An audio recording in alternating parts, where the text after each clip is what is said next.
الله أكبر الله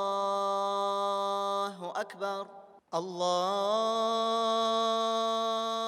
أكبر الله. بسم الله الرحمن الرحيم.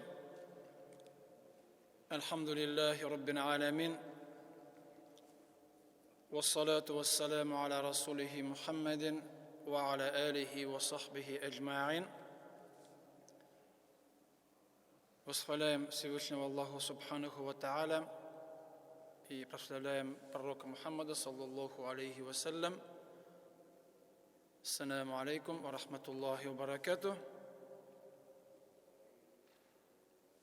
Урок будет проходить на русском языке. И, альхамдулиллах, Аллах Субханаху ва Тааля сделал нас мусульманами, теми, кто подчиняется Всевышнему Аллаху Субханаху ва Тааля, теми, кто поклоняется Всевышнему Аллаху Субханаху ва Тааля. И один из столпов ислама, столпы — это основы, фундаменты, самые основные вещи в религии — это пост в месяц Рамадан, пост в течение всего месяца Рамадан, от начала и до конца. Ну, остальные столпы ислама — это все действия, то есть внешние действия, которые происходят языком или же телом. Ну, еще здесь получается и как закат — это выделение части своих денег. То есть 5 столпов, 5 основных вещей в исламе. Начинается от свидетельства произношения слов «Ля иляха илляллах Мухаммад Расулуллах». Самое первое, самое основное, то, что делает человека мусульманином, а затем, после этого, человек уже должен и читать 5-кратный намаз каждые сутки, каждый день.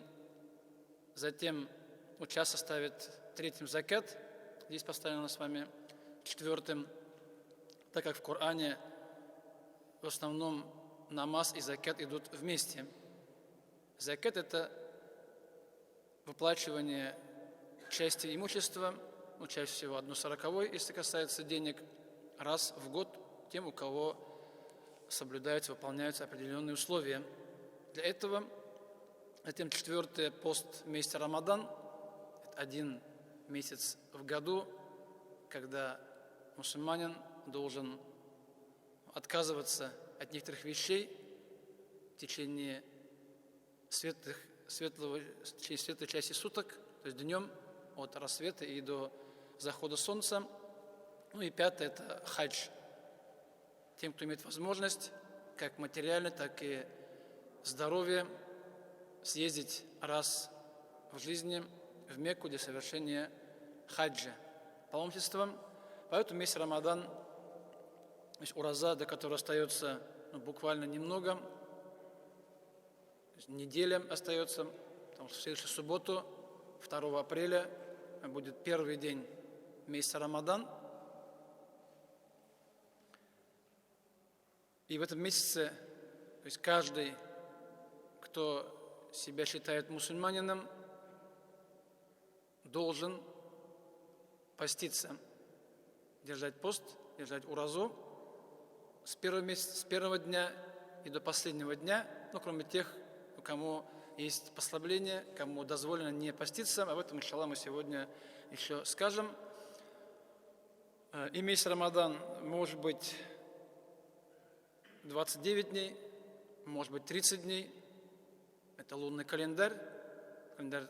Мы живем обычно, привыкли жить по календарю солнечному, где март, апрель, май, и где дни каждый год постоянно не меняются. Только февраль у нас меняется, да, раз в 4 года, добавлением 1 дня. А в календаре лунном там максимум в месяц бывает 30 дней. Минимум 29, поэтому он дней на 10-11 короче, чем наш календарь. Из-за этого мы видим то, что и Ураза, и Курбан, они каждый год двигаются. Двигаются на 10-11 дней. Это из-за того, что два разных календаря. То есть арабы жили по календарю лунному, и Аллах Субхану ва Тааля его взял основным. Поэтому в исламе, в религии все месяцы, года, где вот связано со временем, с годами, с возрастом, все привязано к календарю лунному. И если мы сейчас с вами живем вот по календарю 2022 год, к которому мы привыкли, то по календарю лунному, то есть и по календарю, то есть называется хиджри, исламскому календарю, у нас сейчас 1443 год. То есть немного поменьше по годам. 1443 год – это момент как раз переселения пророка Мухаммада ﷺ из Мекки в Медину.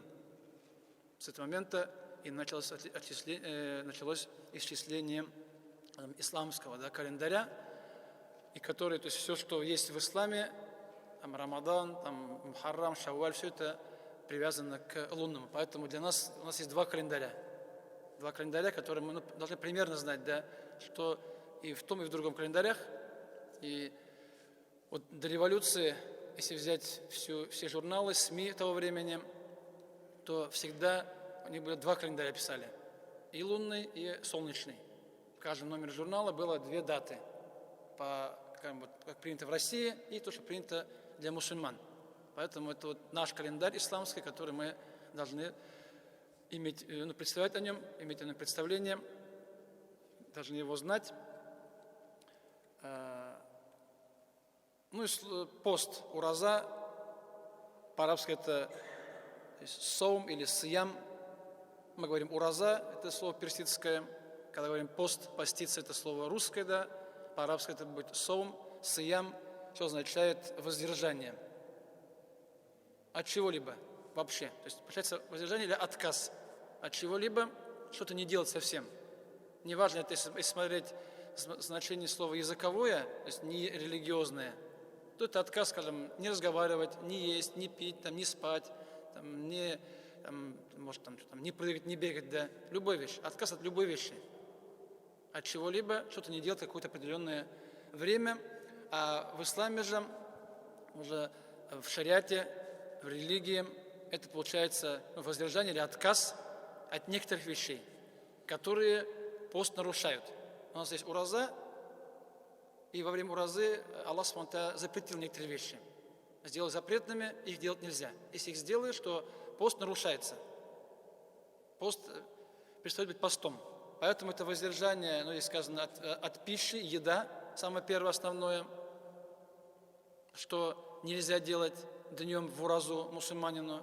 Тот, кто постится, тот, кто может поститься, это кушать что-либо, имеется в виду что-то брать в рот и глотать. Хоть пища будет любая, хоть лекарство, хоть даже, скажем, то, что не является едой. Хоть камни, бумагу, пластмассу, если ты возьмешь в рот и проглотишь, это уйдет в желудок, ураза нарушается. Поэтому это еда, это основное. То, что человек ест, то, что человек делает обычно, потому что человеку нужна еда для поддержания сил организма, для энергии. Но Аллах Субхану ва Тааля нам приказывает во время уразы не кушать. Не кушать, здесь будет сказано, скажем, от начала утренней зари, от рассвета и до захода солнца. Получается вот весь световой день. Когда начинает светать, когда наступает время утреннего намаза, это обычно в календарях отмечается как рассвет, том-ату, или как сахар-тамам, как завершение сахара, с этого момента, с этой минуты и до вечера, до захода солнца. Если у нас взять календарь, здесь тут где-то календарь был, это получается у нас будет, если в этом году смотреть, 2 апреля начало поста будет 2:47. 2 часа 47 минут утром, ночью. Это том-ату, это рассвет, это сахар-тамам. Вот с этого момента, вот до этого момента нужно покушать. В 2:47 уже кушать нельзя. В 2:46 можно еще, в 2:45 можно кушать и пить. А в 2:47 это уже рассвет, время уразы уже вышло, наступило время уже, ночь завершилась, вернее, ночь завершается, начинается рассвет, и с этого момента кушать и пить нельзя. Поэтому вот 2:47, и вот так у нас каждый день будет время уменьшаться, да. Все раньше будет, поэтому, ну, сейчас апрель, когда было июнь, август, июль, там было еще раньше. Сейчас чуть-чуть немного длина дня, она уменьшилась, сократилась, если вот 2:47, и до заката солнца, до захода солнца, это 18:17. По календарю получается, сколько у нас выходит? 16 часов, да, примерно? Нет, 15 чем-то, да, 15 часов 30 минут примерно, да? 15,5 часов, примерно это ураза. В июне было 19 часов. Сейчас же, чем ближе к зиме, апрель, март, февраль, декабрь, январь, там будет коротко. Ну, у нас такая широта, что летом у нас 19 часов ураза, а зимой 9 часов бывает. Самые короткие дни от рассвета до восхода солнца, до захода солнца там проходит буквально 9-10 часов. Коротко. Летом же немного есть сложности, потому что 19 часов, это у нас получается пища, питье, то есть вода, напитки, любые жидкости, тоже запрещено, нельзя. Но кушать можно, да, вытерпеть, не кушать. Пить же сложнее, потому что человек, он состоит из воды, ему нужна вода постоянно, поэтому мы пьем воду много, но в этом Аллах Субхану Тааля нам запрещает даже пить в это время, хоть воду, там любые жидкости, лекарства в жидком виде. И понятно, если Аллах Субхану Тааля запретил, значит, мы это делать можем. Все, что Allah нам приказал сделать, что-то запретил, это вещь, которую человек в состоянии выполнять. Значит, человек может, да, обходиться без еды и 15 часов, и без воды и 15, и 19 часов может обходиться человек без еды и воды. Этот человек вытерпеть может. Понятно, что те, у кого там есть какие-то проблемы со здоровьем, то будет сказано, то, что они не должны себя мучить. Если человек болеет, ему нужно пить лекарства и так далее, ему будет плохо из-за уразы, то он может пост прерывать. Это не является грехом, но для этого нужна причина. Поэтому еда, питье, вода, напитки, то есть интимная близость, половая близость также запрещена именно от рассвета и до захода солнца. Это три основные вещи, которые запрещены. Это то, что человек обычно, да, что человек любит, да, что человек любит кушать, так, ему нужно пить, да, скажем, да, и у человека есть потребности, да, в интимной жизни. Поэтому самые такие, и все эти вещи, они Аллахом дозволены в основе, они разрешены. То есть нам можно кушать, нам можно пить, у нас есть мужья, жены. Это вот потребность человека, да, то есть в еде, в напитках и именно то, что касается интимной близости. И все эти вещи Аллах Субхану Тааля запретил как испытание, как человека очищение, чтобы человека воспитать, чтобы он мог себя держать в руках, чтобы человек мог отказаться иногда от чего-то ради Аллаха Субхану Тааля. И в этом польза человеку, потому что не есть, не пить какое-то время, в это же, если человек здоровый, ему на пользу. Даже некоторые больные люди, они постятся, хотя, может, иногда трудно, но они постятся, и тем самым некоторые даже говорят, что стало лучше, да. Понятно, что у разных людей по-разному бывает. У кого-то не есть, не пить, наоборот, дает осложнение, а кому-то дает облегчение. Поэтому это как отдых организма. То есть раз в году организм отдыхает днем и не кушает, и не пьет. Конечно, при условии, что человек потом ночью, да, не объедается.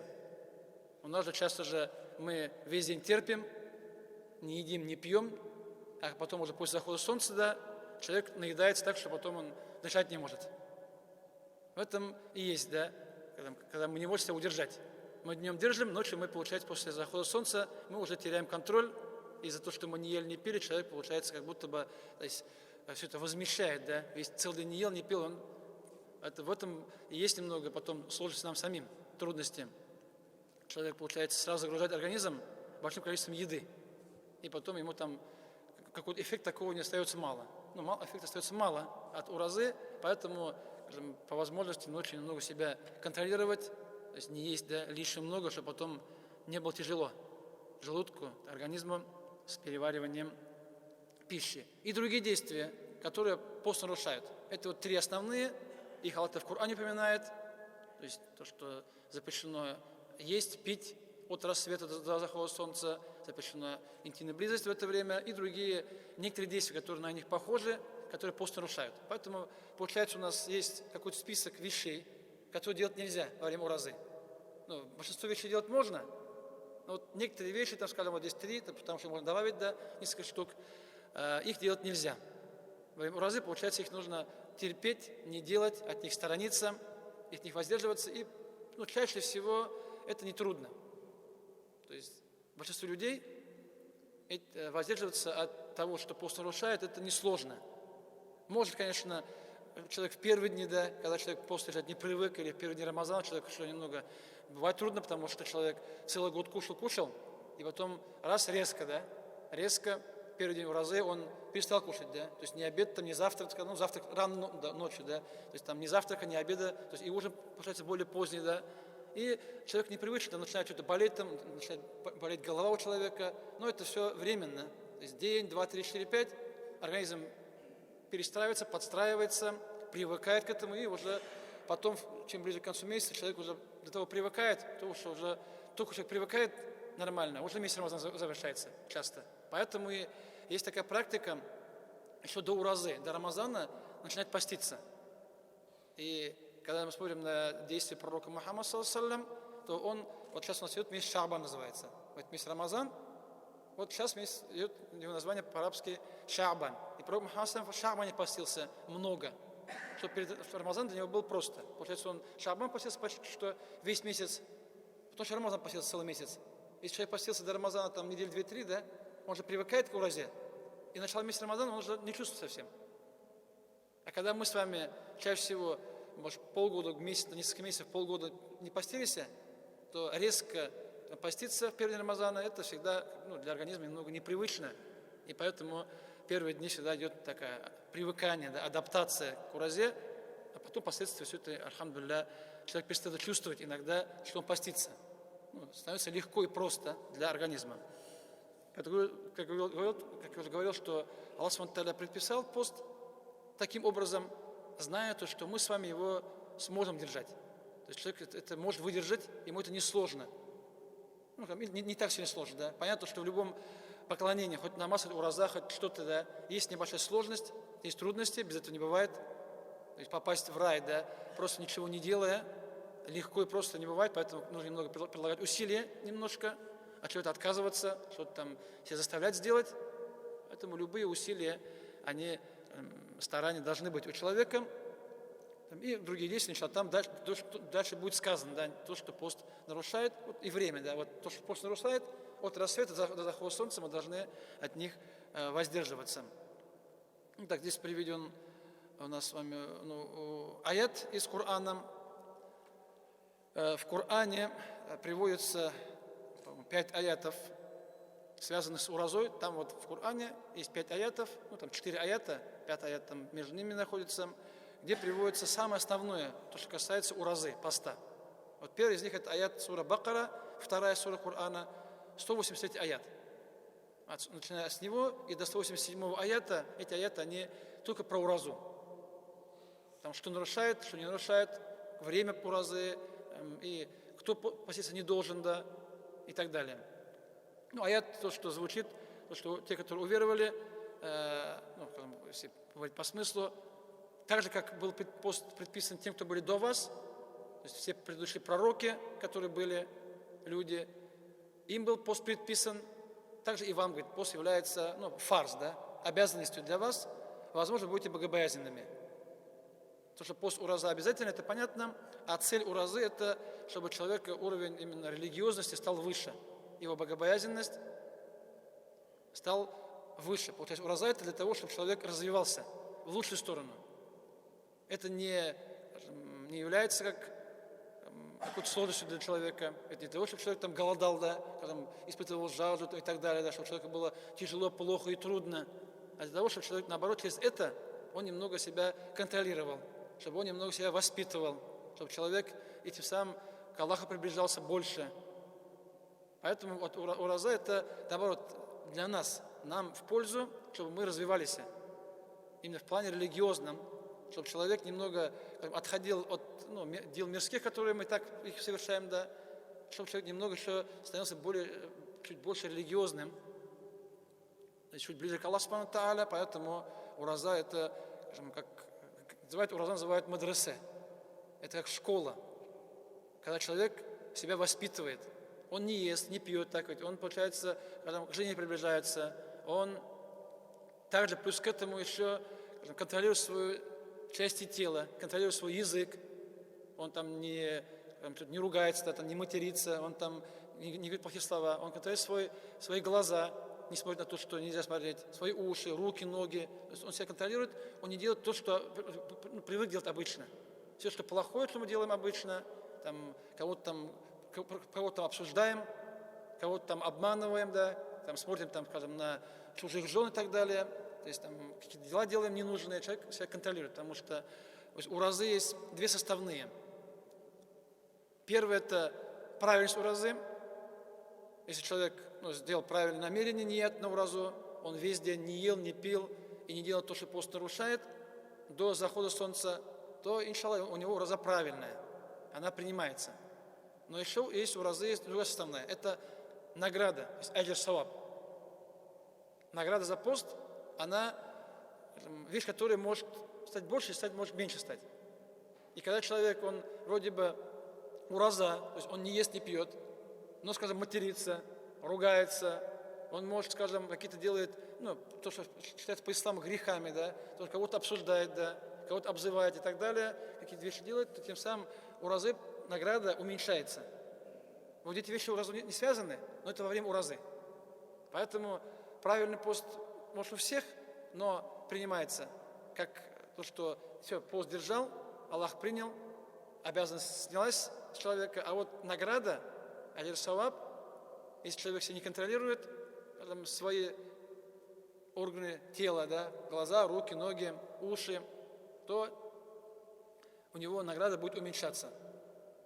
И как сказано в хадисе, что, как приводится в хадисах, что если человек, скажем, не будет отказываться там, от разнообразных грехов языка, там, обман, там, сплетни, да, обсуждение, там, ругание кого-либо, и будет это все совершать, делать, то Аллах не нуждается. То есть имеется в виду, Аллах не любит такой пост, когда человек вроде ураза, а сам, получается, у него не похоже, да, совсем внешне, что он держит пост, и, как сказать, что, возможно, кто-то из людей к концу дня будет только просто голодным останется. Только чувство голода и жажды, но не уразы. Человек, получается, весь свой день потратит на, вроде не ел, не пил весь день, вроде был ураза, но он себя не контролировал, и поэтому делал разнообразные грехи по исламу, которые запрещены вещи, и тем самым он награду своего уразы потерял просто. Поэтому это целая школа, это целая там, система воспитания человека в лучшую сторону ураза. Не просто там, да, голодай и не пей, а наоборот, воспитывайся, развивайся, стань еще лучше, чем был до уразы. Какие-то, может, человек есть вредные привычки, то не может оставить. Не может с ними, человек может кто-то курить, там, кто-то может материться, там, да, но не может себя человек контролировать, да, никак пока еще.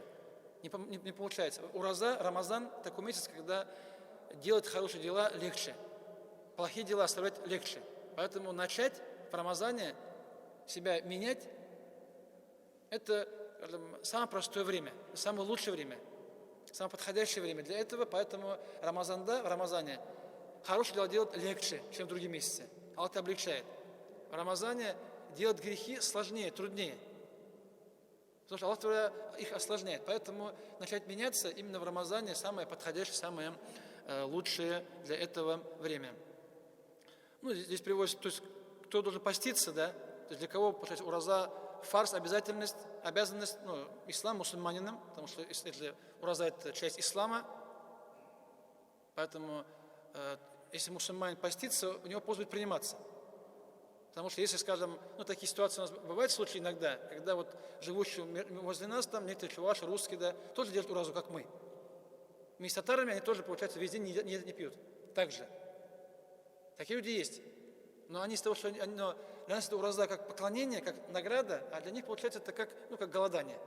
они какой-то ураза, но это не ураза, для них голодание считается, потому что он не мусульманин, ему как награды, да, от этого не дается. Понятно, что получает пользу, да, он же не ел, не пил, он делает пост как голодание, как голодовка для себя, для здоровья. Есть такой способ голодания, так вот, есть же лечение через голодание в мире. Известно, потому что многие люди, которые голодают, там, неделями там, не пьют, так ведь. Неделю, там, 10 дней, 20 дней, там, да, есть люди, которые, чтобы какие-то болезни вылечить, они не ест и не пьют даже совсем. И нет, даже если пьют только воду, да и все. Но это голодание, а это ураза. Поэтому для нас это как ураза важно, для них это для голодания. Но он похож на нас внешне, но по намерениям, как поклонение, это для него не считается, как ураза, не скажем, что он делал уразу. Он похож, даже, он не голодал. То есть разум, чтобы человек был разумным, чтобы человек был в своем уме, чтобы человек не был умалишенным, чтобы там не был там, хоть с детства, может, как Даун, там есть, да, дети, которые там, да, в Америке человек там, может, потом стал шизофрения, да, например, человека, да, какие-то там именно человека разум потерял, да. Поэтому этим людям ураза не фарс, потому что они же ничего не понимают, они же ничего не контролируют, они же не могут сделать какой-то нияд, да, не могут что-то подумать сделать, да, потому что они просто, Аллах их лишил разума, они неразумные. И пока у него нет разума, то он ничего не обязан делать. Он ничего не обязан, он ни за что не отвечает. Потому что, вот как-то мы, если сказано половая зрелость, да, сейчас дети, да, потому что половая зрелость у нас в исламе совершеннолетие, оно привязано именно к половой зрелости. То есть в момент, когда мальчик и девочка стали половозрелыми, это лет там 13, 14, 15 примерно, да, вот с этого момента он уже стал уже взрослым, он обязан уже поститься и выполнять все предписания ислама. То есть до этого возраста, лет до 13, он еще ребенок маленький, ему еще ни фарс не обязан, то есть ни ураза, ни намаз не обязаны, но по исламу у нас 10 лет намаз читают дети, чтобы привыкали, потому что 15 лет уже будет поздно ему учить, с 10 лет еще нормально, да, ребенок еще подчиняется родителям и слушается, поэтому 10 лет он привыкает, и ураза тоже. Лучше детям, которые нет, там, до 13 лет, все равно их уже учить уразе. Потому что, я знаю, в гимназию ходим, преподаем, там школьники, им 8-9 лет, некоторые из них уже постились по месяцу уже. Им 8 лет, 9 лет, они уже до этого постились 30 дней. Поэтому все зависит, конечно, от семьи, от общества, окружения. Если в семье все постятся, ребенок тоже будет поститься. А иногда школьники между собой соревнуются. Они в классе, когда там много мусульман из таких семей, они соревнуются. Когда один начинает поститься, другой видит, ему тоже охота, и он на следующий день тоже заходит. И так получается, к концу Рамазана, да, весь класс может поститься, большую часть месяца. Поэтому, когда семья и когда дети вместе находятся, у них тоже есть соревнования между собой. Поэтому, хоть ему не фарз, может, да, в 9-10 лет, но чтобы привыкал, или энерга, да, чтобы учиться к этому, к уразе. Поэтому вот до возраста 13-14 лет ураза не фарз, но нужно приучать, а с 14-15 лет и выше, значит, каждый уже человек обязан поститься. Значит, получается мусульманин, то есть, который разумный в своем уме и который уже половозрелый, или, скажем, совершеннолетний, мы говорим, да, по-нашему. И они должны, получается, вот каждый, кто сюда входит в эту категорию, им всем ураза обязательно. Получается, каждый из нас, да, получается, уже должны были. Вот, и вы там, и мы там, да, не важно, мы уже должны были с лет 15 пост держать. Уже должны были все мусульмане, если считать мусульманином, должны были пост держать. Но по разным причинам пост не держали, и сейчас некоторые люди еще до сих пор не знают или боятся, да, там, да, некоторые люди, там еще пока до этого некоторые люди не доходят. Время поста мы уже говорили, да, потому что здесь просто аят, Аллах говорит в Коране: ешьте и пейте, пока вы не сможете отличать белую нить от рассвета от черной. Затем поститесь до ночи. Это Аллах показывает, что кушать можно ночью, всю ночь. То есть у тебя вся ночь от захода солнца до рассвета, понятно, у нас сейчас ночь короткая, да, потому что у нас получается, 6 лет, там, если у нас часов 7-8, да, выходит уже, да, сейчас, но вся ночь можно кушать и пить до, там сказано в аяте, белая нить и черная нить. Белая нить имеется в виду не нитка, которая там, да, а арабы называли рассвет белой нитью, называли ночь, называли черной нитью. Получается, когда был неспослан аят, потому что ешьте и пейте, пока не будете отличать белую нитку от черной нитки. Так можно понять буквально, то некоторые сподвижники, они засунули под подушку нитки. И когда там встал же, просыпается, а не было 300 в то время. Он же, когда, значит, есть окошко, да, он встает, смотрит, да, когда еще темно, да, непонятно, где нитки, черные. Поэтому он так, пока их не стал отличать, вот, и когда стало светло, и пошел пророк Мухаммад салям спросить у него как, объяснение всему этому. Он ему сказал то, что, ну, пошутил, сказал, что у тебя подушка, говорит, очень широкая. То есть имеется в виду горизонт. Потому что на горизонте у нас белая нитка – это нить рассвета. Черная нитка, получается, нитка темноты, да, ночи. Когда, получается, на ночном небе появляется белая нитка. Начинает светать. Томату, да? Рассвет начинается. Это имелось в виду. Сейчас вот до этого времени кушайте, пейте, и потом, говорит, уже, скажем, поститесь, не ешьте, не пейте до ночи. Ночь имеется в виду здесь заход солнца. Как только солнце заходит, то есть здесь имеется в виду диск солнца. Как диск солнца пока видно, кушать пить нельзя. Вот вечером. Как только диск солнца вот за горизонтом скрылся, все, уже его не видно. Даже если на улице светло, может, там еще лучше остались, там нурлары остались до его. Но когда ты солнце уже не видишь, все, нет солнца. Оно исчезло за горизонтом. Вот здесь уже, если пить можно, да, кушать уже можно, вот с этого момента. То есть ураза завершается.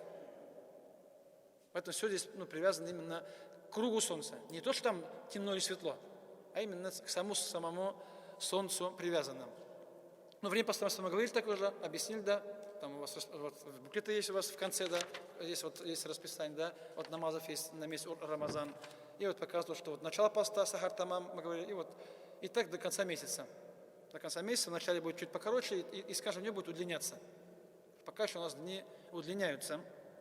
Там самый последний будет у нас вот 2:47, а самый последний, посмотрите в буклетах, будет 1 мая 00:36.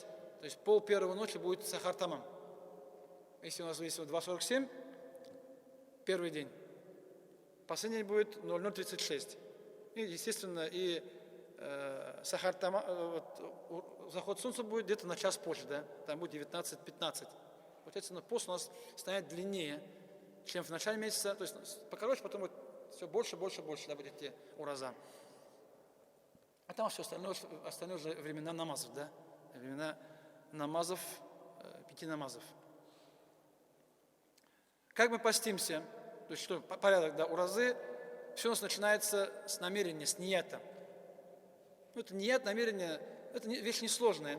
То есть человек, скажем, который желает начать поститься, то он просто, то есть мысленно, если он подумал, если он знает, что завтра буду поститься, то есть он подумал, у него в голове есть, да, внутри есть знание, что завтра Рамазан, завтра я буду держать уразу, все это у него намерение. Это просто.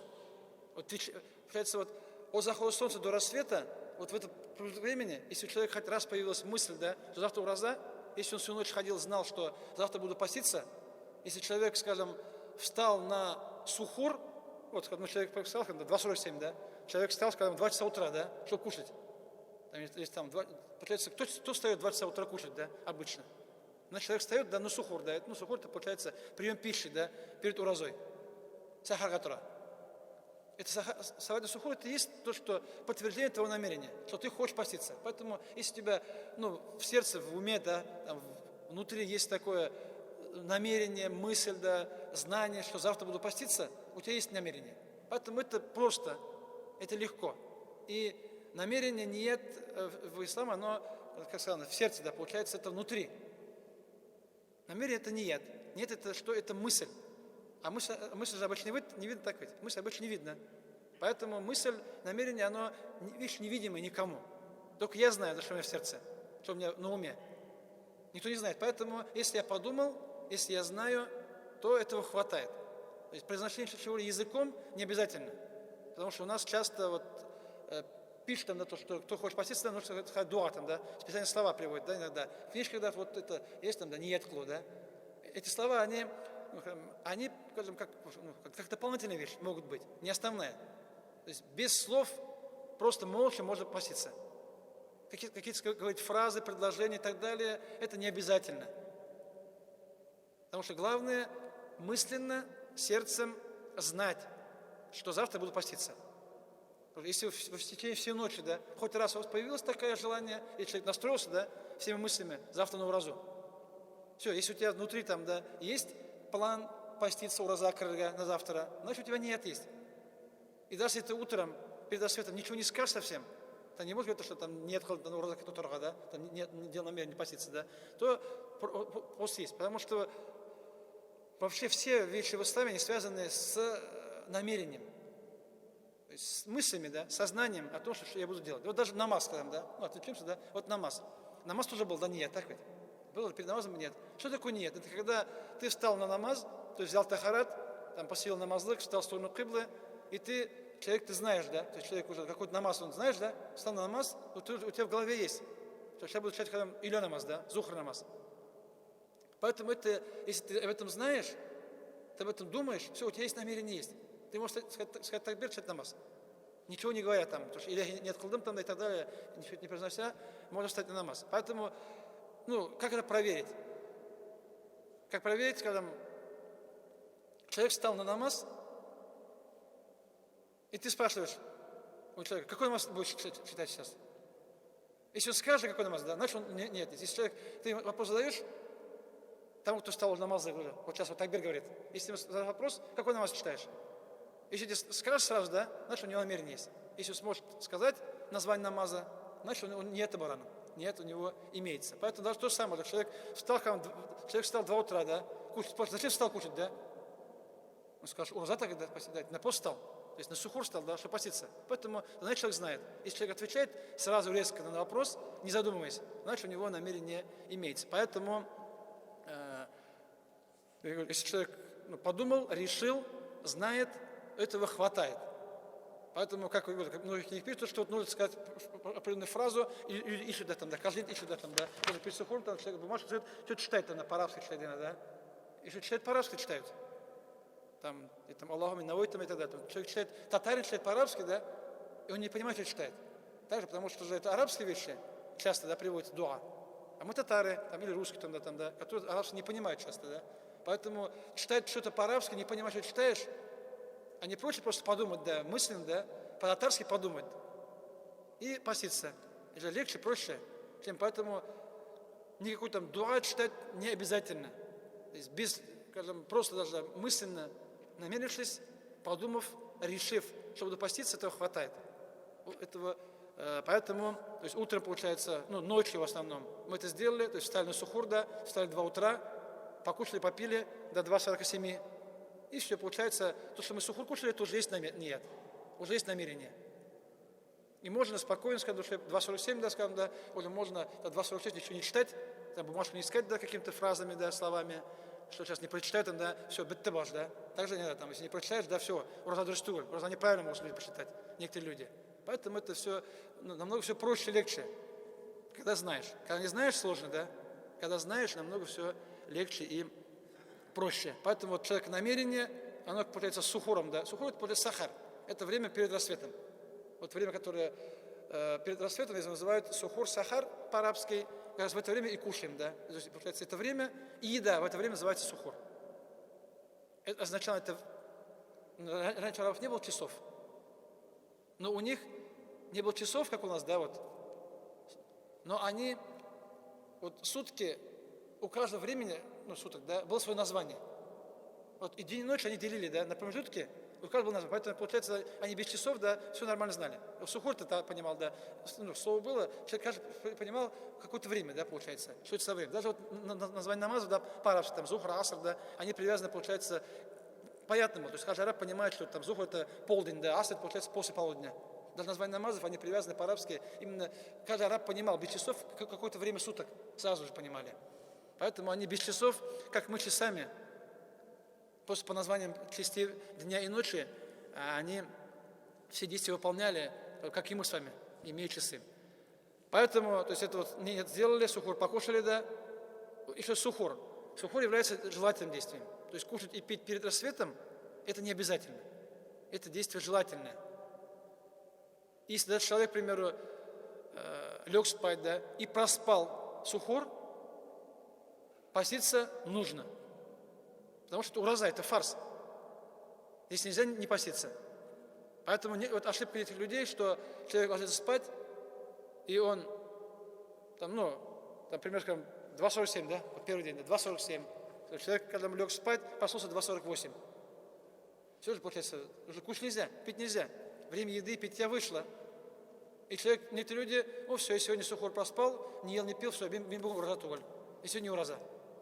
Это неправильно, потому что сухор это действие желательное. Если оно было хорошо, не было ничего страшного. То есть ничего страшного, просто все равно это Рамазан.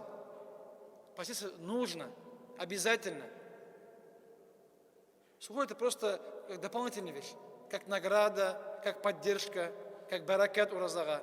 Посту, но не условие, не обязательная вещь, да, без которой ураза быть не может. Поэтому сухур это может быть, может не быть. Он был, не был, одинаково. Мы все равно постимся, мы все равно заходим уразага. Поэтому если проспали, да, то проспал. Конечно, может чуть посложнее будет немножко, да, а иногда бывает легче, да, потому что если поешь, да, наоборот, иногда бывает сложнее. Не поешь, легче бывает, а иногда бывает немного по-другому. Период воздержания от утренней зари до заката, тоже говорили, да, время, да, от рассвета до захода солнца и ифтар, да, потом получается, когда у нас солнце заходит, после захода солнца за горизонт, тогда у нас начинается время ифтара. Ифтар это разговорение, да, аузашу. То есть человек, получается, когда солнце зашло, у нас время уразы вышло. Сейчас ночь нет уразы. Ночью мы не постимся. И после захода солнца, желательно что-либо покушать или попить. То есть после захода солнца как можно быстрее, когда человек уже уверен, что солнце зашло, после этого ему желательно что-либо покушать.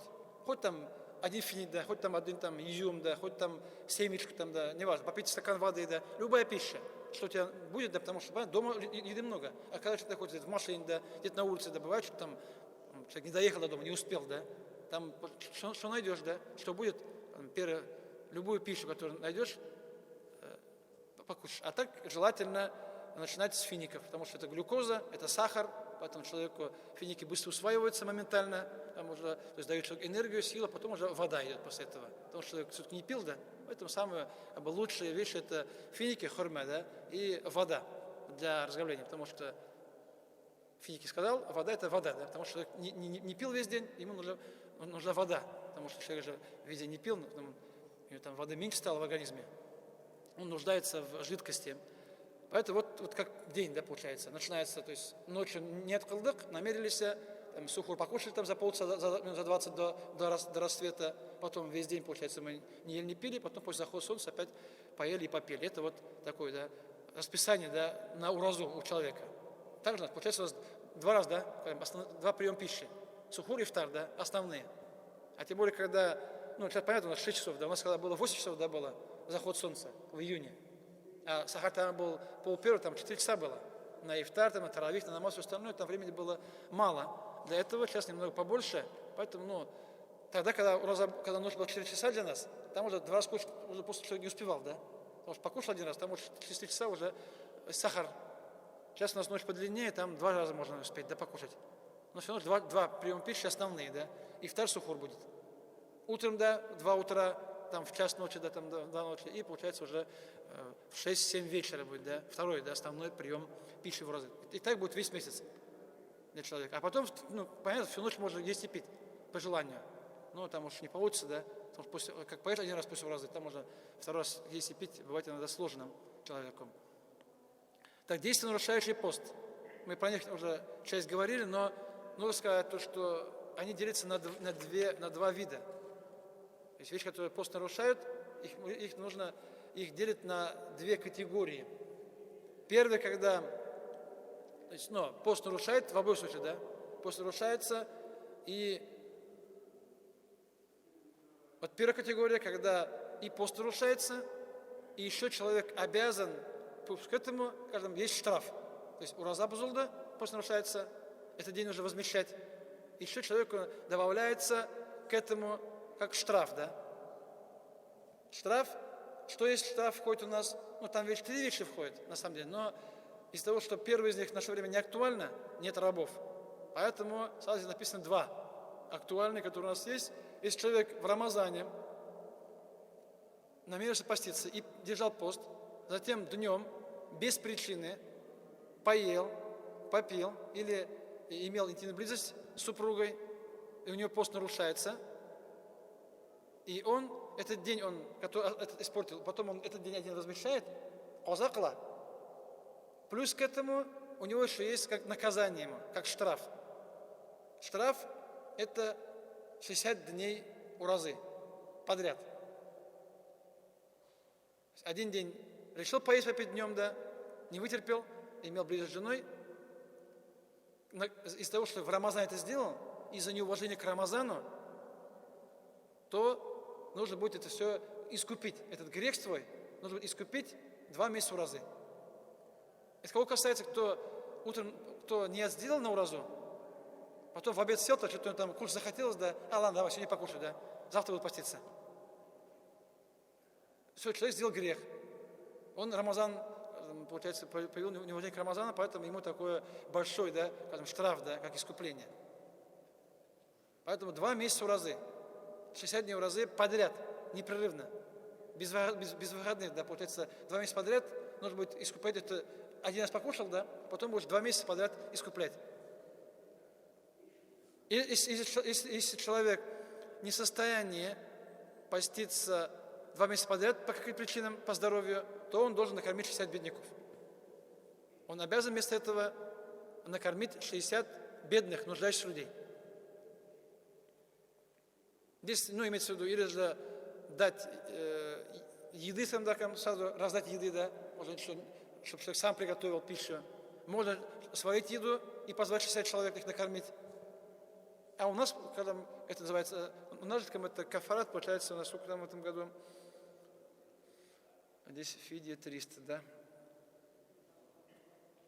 Примерно, скажем, да, то есть, там, 50-200, например, да, за каждый день, да. Человеку давать, или давать деньгами, да, получается. Давать деньгами у нас также принято. Раньше люди, у них нужна была еда, им еду давали. У нас сейчас еда, в принципе, у всех дома есть. Запасы есть у нас там, разные еды. Люди в наше время больше нуждаются в деньгах, потому что там всякие ЖКХ, там, да, там лекарства, все остальное, да. Скажем, на еду там хватает, да, еда у нас запасы есть у всех дома. В шкафах, в холодильнике, да, в погребе. А вот денег, запасов не бывает иногда, поэтому у нас чаще дают деньгами. Эти вот вместо еды, продуктов дают людям именно деньгами. Поэтому вот что сюда входит? Есть действия, которые, получается, скажем, очень опасные для действия. Сюда входит, получается, осознанный, когда человек намеренно, специально, он уразу начал держать, и, будучи постящимся в Рамазане, он днем осознанно, специально, намеренно, то есть не забыв, не по ошибке, да, потому что если забыл, или по ошибке не считается, да, там не так страшно, а именно человек блятроп, зная, он поел, попил еду или лекарство, или курил. Потому что глотание дыма тоже как глотание еды, одинаково приравнивается. Поэтому, то есть, тем более, что делать намеренно, специально. Поэтому, тем, кто курит, да, немного сложно, потому что нужно везде не курить. Может, конечно, повод, да, оставить, да, эту плохую привычку, от нее избавиться для кого-то возможно, да. Потому что я знаю, рассказываю некоторые, кто и постель курили, говорит, он весь день терпит, да, потом первое дело, что как только солнце заходит, куда? На балкон, да. То есть не вода, не финики, а что? Сигарета, самым первым. Потому что весь день не курил, там уже желание есть для человека, привычка же есть. Поэтому, говорит, и второе дело, говорит, а за что, получается, с сигаретами? Берешь на балкон, да, сразу. Поэтому, плохая привычка же. Все знают, плохая, да, но оставить ее трудно бывает, да, человеку. От нее отказаться. Некоторым людям сложно, тут некоторым людям легко. Некоторые люди просто оставить все, некоторые люди.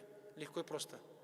Поэтому, если плохие привычки есть, нужно ураза, как говорят, что такой повод, чтобы избавиться. Это Рамазан, и делать, просить Аллаха, просить Аллаха помощи.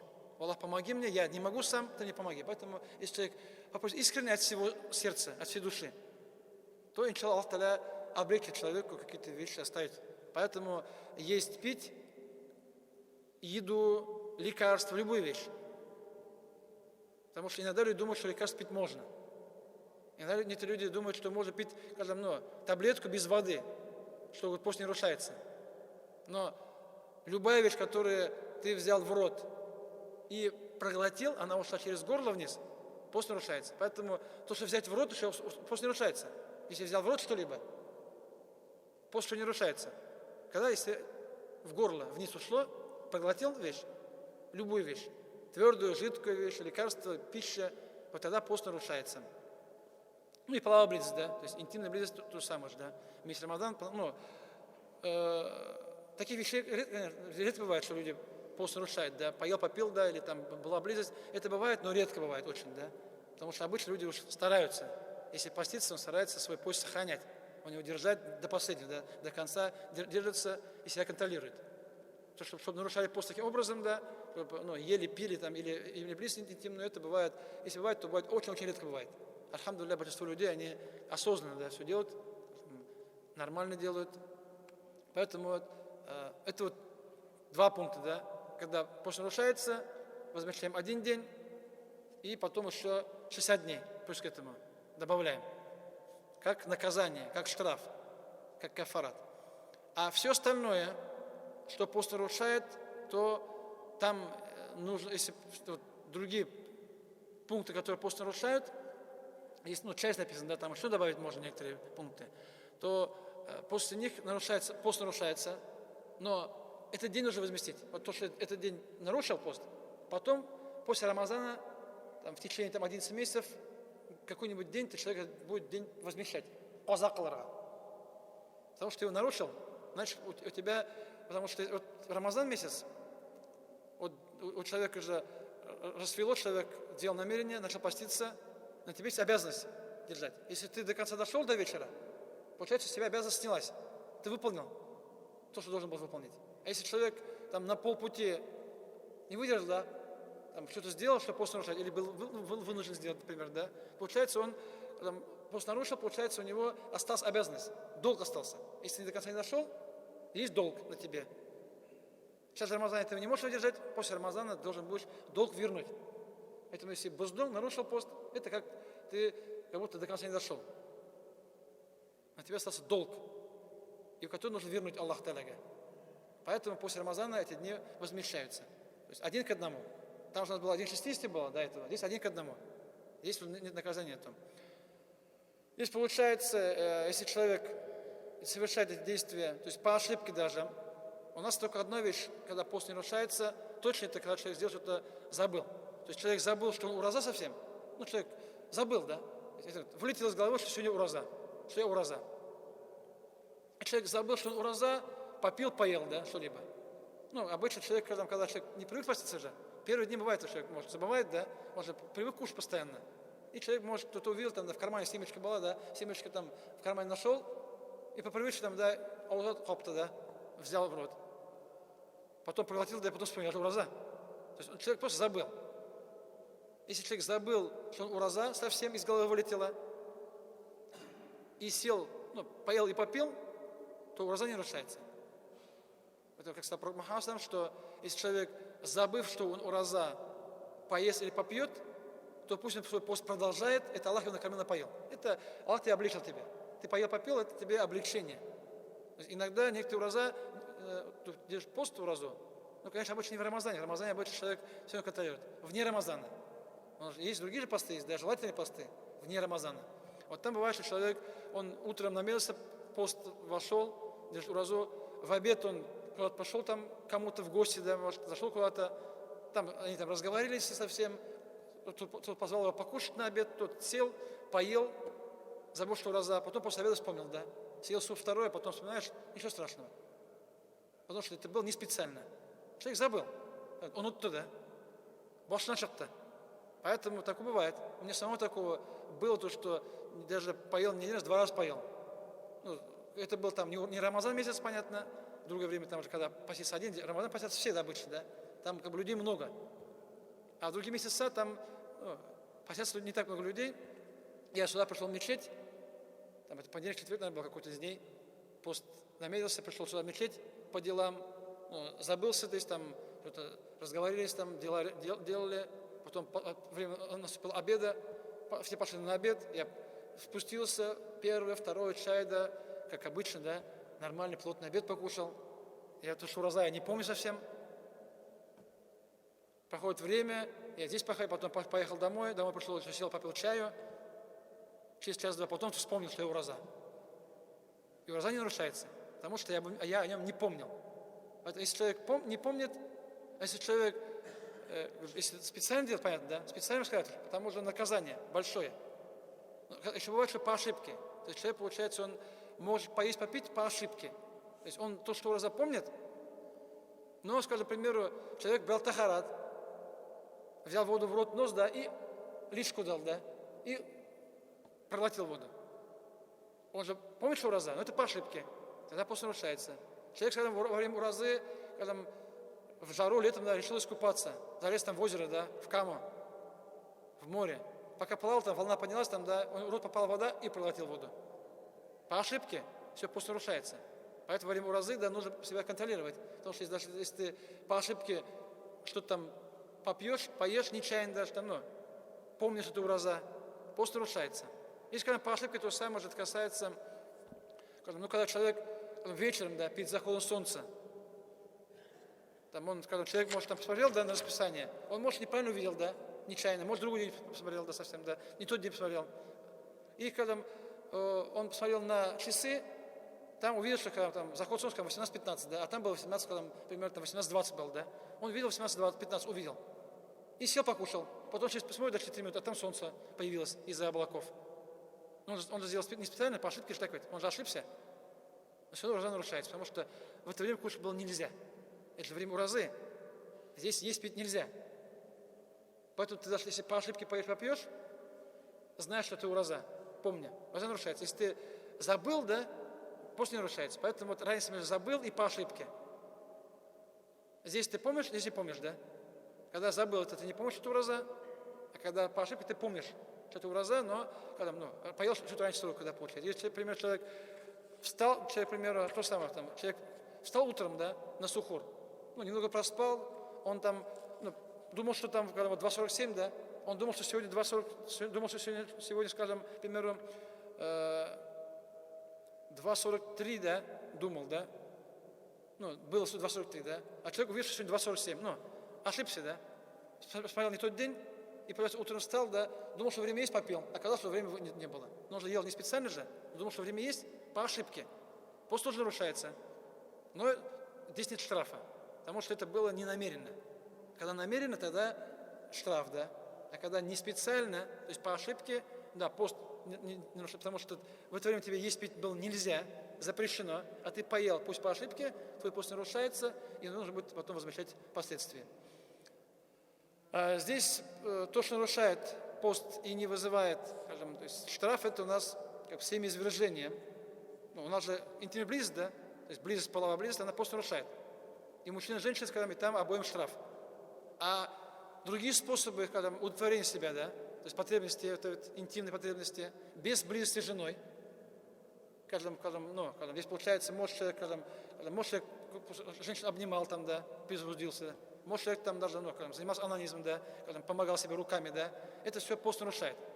Ну, один день только будет. Это делать, конечно, нельзя по исламу. Так себя удовлетворять, да, самоудовлетворение запрещено, но может человек там может не вытерпел, да, человек, может там просто жену обнимал, да, прикоснулся там, да, и там, может густо нарушает человека, да, бывает семяизвержение, это пост нарушает. Но из-за того, что это не является интимной близостью, то только один день нужно возмещать. Это ему какого-либо штрафа за это не будет. Сознательно вызванная рвота, то есть вызывание рвоты. Если человека вырвало, пост не нарушается, само вышло. А если человек сам засунул палец в рот и сам это, да, себя спровоцировал, вызвал рвоту, тогда пост нарушается. Поэтому рвота она такая. Если непроизвольная рвота сама вышла, пост не нарушается. Если человек его вызывал рвоту, то пост нарушается. Но один день. Ну, как пример тогда получается, да, как здесь вот, ФГДС, да, когда человек глотает трубку, так ведь, в больнице. Потому что, если глотать просто резину, да, и если она попадает же, да, туда, ну, конечно, выдергивается обратно же, но сама резина не нарушает, но резина больше обмазывает, да, там какую-то жидкость обмазывает ее. Поэтому резина, она обмазывается жидкостью, поэтому, когда ты попадаешь, она в горло попадает, что-то лишнее. Поэтому даже пост нарушается. Если человек будет вынужден, да, так делать, да, получается, он ну, может вообще не поститься в этот день, да? Если человек назначен, да, до ФГДС, да, в Рамазане днем, идти в больницу, ну, это обязательно, человек нельзя, да, ну, если сказать, можно немного потерпеть, да, до конца месяца Рамадан, можно перенести лучше. Если терпеть нельзя, там какая-то болезнь, да, там желудок начинает болеть, да, сильно, там, и человеку нужно знать причину всего этого, чтобы ему еще хуже не было, тогда в этот день он, скажем, пост может вообще не поститься, да. Если поститься, у него пост прорывается, бузула. Поэтому, конечно, наверное, все-таки коррега уразага, да, наверное, что-то поститься начинать, потому что не знаешь, а вдруг не будет, да. У тебя план есть, когда записался, да, а может, не будет, да, эта вещь, да. Может, там врач уехал, да, не важно, да. Поэтому лучше поститься, начинать, потом днем, если пошел в больницу, проглотил, пост нарушается. Тебе ничего не будет из-за этого. Потому что фагдес может и не быть, да, а может быть. Поэтому, если человек не знает точно, будет, не будет, лучше поститься, потом начать поститься, а уже днем потом пост привешь, и ничего страшного не будет. Просто один не все равно. И так будешь людей возмещать, в любом случае. Клизма то же самое же, потому что хотя там какие-то свечи ректальные, там свечи, клизма, все это пост нарушает. Почему? Смотрите, у нас с вами попадание чего-либо в желудок, скажем, в желудок и в кишки, да, пост нарушает. Поэтому желудок у нас попадает через рот, на нос, да, у нас обычно рот-нос так, да, потому что в рот или нос может попасть, да, то есть через горло, желудок. И может, получается, кишки это тоже, да, это ЖКТ, да, получается, ЖКТ, да. Если это попадает, получается, с любой стороны, да, хоть там я проглотил что-то, попал в желудок, что-то там, получается, может какой-то укол сделать, прям в желудок, да, сделал укол, да, прям в желудок, прямо напрямую. Что-то попало в кишки, через сзади проход, пост нарушается, потому что это ЖКТ, да. Все, что связано с приемом пищи, ну, все эти органы, да, связано с приемом пищи, это пост нарушается. Все, что не связано с органом приема пищи, да, то пост не нарушается в основном. Поэтому вот клизма там, у человека может геморрой, может быть, да, ну, кстати, свечи, да, не получится.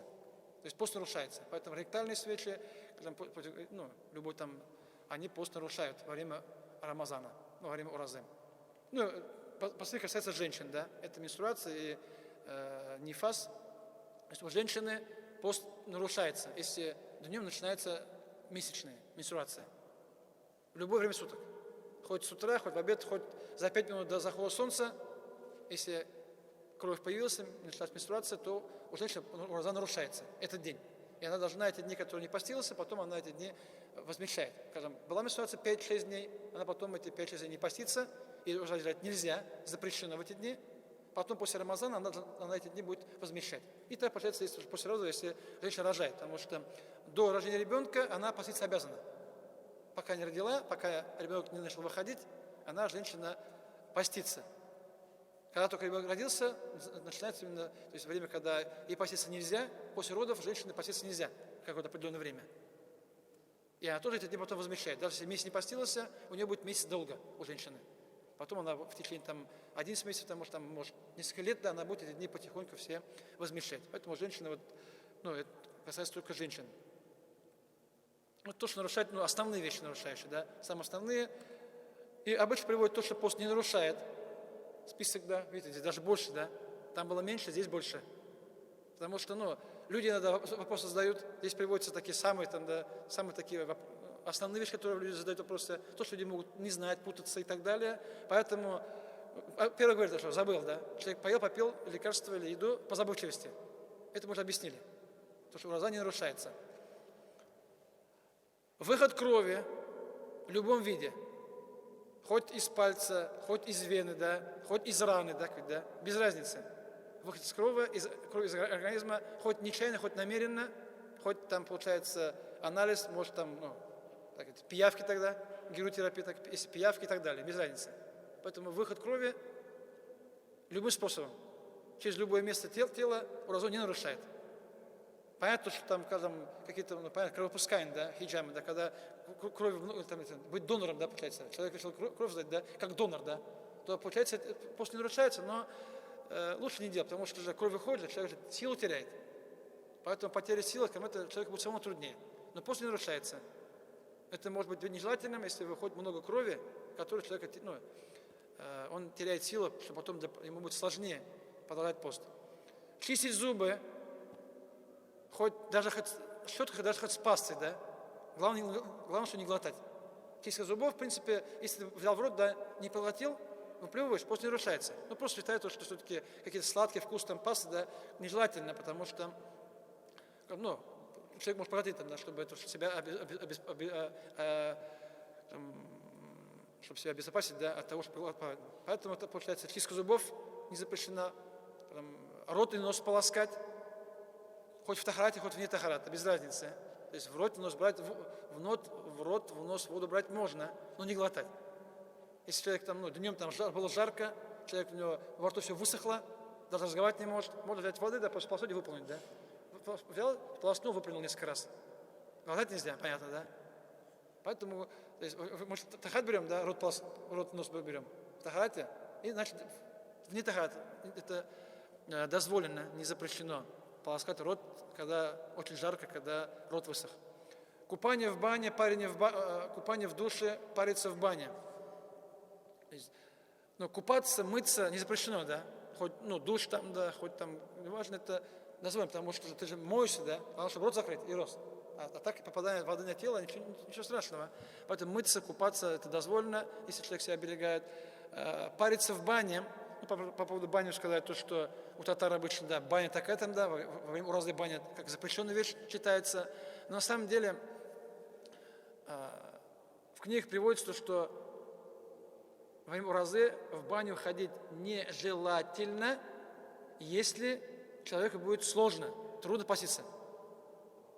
Если человек в бане парится, там же человек же пить хочет, у него сила кончается, пить охота.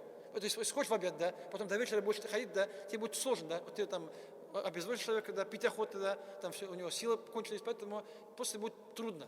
Но то, что пошел в баню, там парился, да, мылся, сидел, потел, ураза не нарушается. После того, что человеку будет трудно дальше терпеть, да, не пить, не есть, из-за этого нежелательно. Это не запрещено, это не харам, да, это не грех. Просто из-за того, что любые действия, которые человека отнимают силу, ему затрудняют держать пост до конца дня, они нежелательны. Поэтому баня, если человек зашел там, да, зашел 5 минут, да, помылся, вышел из бани. Можешь, да? Зашел просто там спотел, да, и убежал, да, недолго, да, был. Поэтому после, когда человек там парится, да, долго, ему сложно будет. В любое время можно, в принципе. Просто, может быть, просто тебе самому будет трудно, да, поститься. Но если человек, у него такой организм, если он парится, он выходит, он пить неохота, да, то ему, пожалуйста, можно хоть весь день в бане сидеть. Потому что есть один человек сказал мне то, что хазрат мне говорит, я, говорит, баню мою, уразажа, а мне, говорит, все равно, говорит.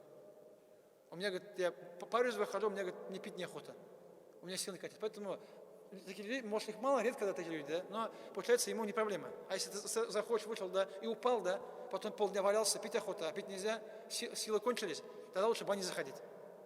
Только из-за этого, чтобы себя беречь, чтобы силы беречь, да, ради этого, а не того, что банить нельзя. Поэтому, видишь, там, то, что когда сдавание крови, да, донор, да, там пол-литра сдавать, тоже кровь же уходит человека, да, пол-литра, он же не может, потом же у него же силы кончаются, он потом до конца дня будет ходить слабый, там, еле-еле будет ходить, поэтому то же самое же, кровь сдавать можно, но если ты после этого станешь бессильным, лучше не сдавать. Банить ходить можно, если будешь бессильным, лучше не ходить. А да, вот у нас дедушки так и нашли способ, за полчаса там за ход солнца заходит, да, потом из бани вышел, сразу пить воду можно. То есть, получается, за полчаса до захода солнца зашел, поправился, помылся, выходит в это время, солнце зашло, все, сел, попил воды, да. Поэтому так тоже можно хитрить немножко, да, чтобы себя облегчать. Поэтому в бане ходить не запрещено, не харам. Просто потом вам самим хуже будет, так ведь. Из-за этого, чтобы нас спасти от того, чтобы нам было сложно, да, чтобы потом ходить там, да, пить охоту, да, халью, да, сил нету, человек лежит, да, потом. Вот из-за этого баня является нежелательной, а так, в принципе, она не запрещена. То есть пост не нарушается. Просто зашел в баню, да, и скажешь сюда, уразабыть-то, что пост нарушается. Лечение зубов, да, но, то есть, идти к зубному, то есть там, получается, лечение, там, удаление зубов и так далее, пост не нарушает, при условии, что ничего не глотаешь. Если туда пошел и проглотил там лекарство, там воду, там кровь проглотил, пост нарушается. Если без глотания сможешь, то можно. Хоть там ремонт до зубов, хоть там выдергивание зубов, разницы нету. То есть при том, что человек не глотает ничто. Тоже еще дальше будет сейчас сказано. То есть обезвоживать тоже нельзя. Так, проба пищи на вкус без глотания. Если человек просто попробовал пищу, да, потом выплюнул. Сказать то, что брать в рот что-либо, даже еду, уразу не нарушает, если не глотаем. Если взял в рот, потом ты изо рта ее вывел, в горло ничего не ушло совсем, после этого не ушло. Поэтому пробовать пищу можно, хотя, может, нежелательно, да, считается. Пробовать пищу просто, ну, там, даже там, человек варит суп, там, да, там, чтобы соль узнать, там, да, соль есть, нет, там, да, вещь покупать, какую-то вещь, да, там, мед покупать, да, чтобы попробовать, да, просто попробовал, там, да, языком там посмотрел, все вкусно, да, не глотаешь. Это делать можно при необходимости. Нет необходимости, лучше так не делать, да. Лучше во время уразы, да, в рот еду не брать совсем, чтобы потом кушать неохота было, да. Потому что потом желудок начинает работать, да, слюна начинает выделяться, да, у человека, как будто еда, да. А там ты, когда в рот взял, да, еду, себя растравил, да, и не поел. Поэтому там уже желудка там и во рту там, да, будет сложнее человеку. Потому что кушать захотел, растравил и не поел. Использование ушных и глазных капель, то есть попадание чего-либо, то есть в уши или в глаза, лекарства и так далее, после нарушает. Понятно, что через уши, да, мало попадает, редко попадает, ничего не попадает у нас, да, хотя канал есть, но там не попадает. В глаза, да, человек может почувствовать вкус лекарства, который он закапал в глаза. Это возможно, потому что мы знаем, да, там у нас канал там приходит в нос, потом, да, в горло уходит, да, из носа. Но даже если человек покапал лекарство в глаза, капли, а потом он почувствовал вкус этого лекарства, после нарушается. Потому что у нас глаза, это не является да, путем доставления еды так, и напитков, да, и воды в желудок. У нас же рот, нос, да, основные пути. Глаза это такая. Поэтому все, что в глаза попало, лекарство, даже почувствовав вкус во рту, после нарушается. Потому что глаза у нас это не рот и нос. Через них мы не едим, не пьем, да. Поэтому из-за этого пост не нарушается. Глотание слюны, пыли, дыма, ну, понятно, слюна своя, да, то есть свою глотать можно, чужую нельзя. То есть чужую слюну глотать нельзя.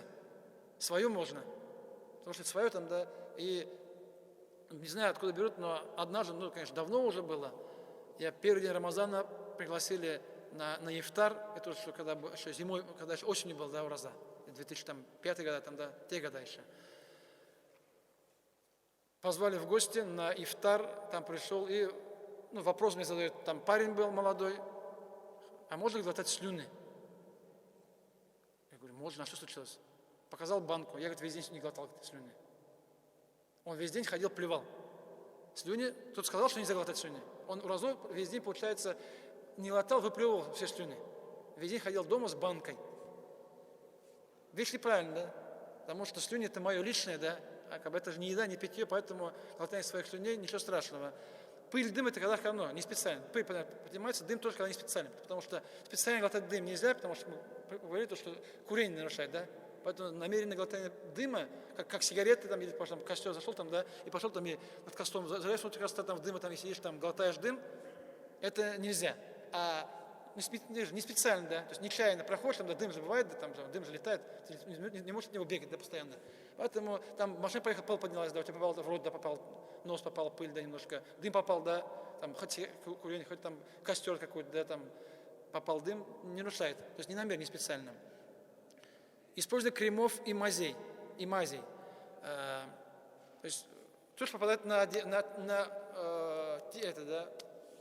тело, да, на кожу. То есть некоторые люди считают, что если ты намазал крем на кожу, и он впитался, то уже нарушается. Это неправильно, потому что у нас же кожа так, да, она же не попадает в желудок ко мне.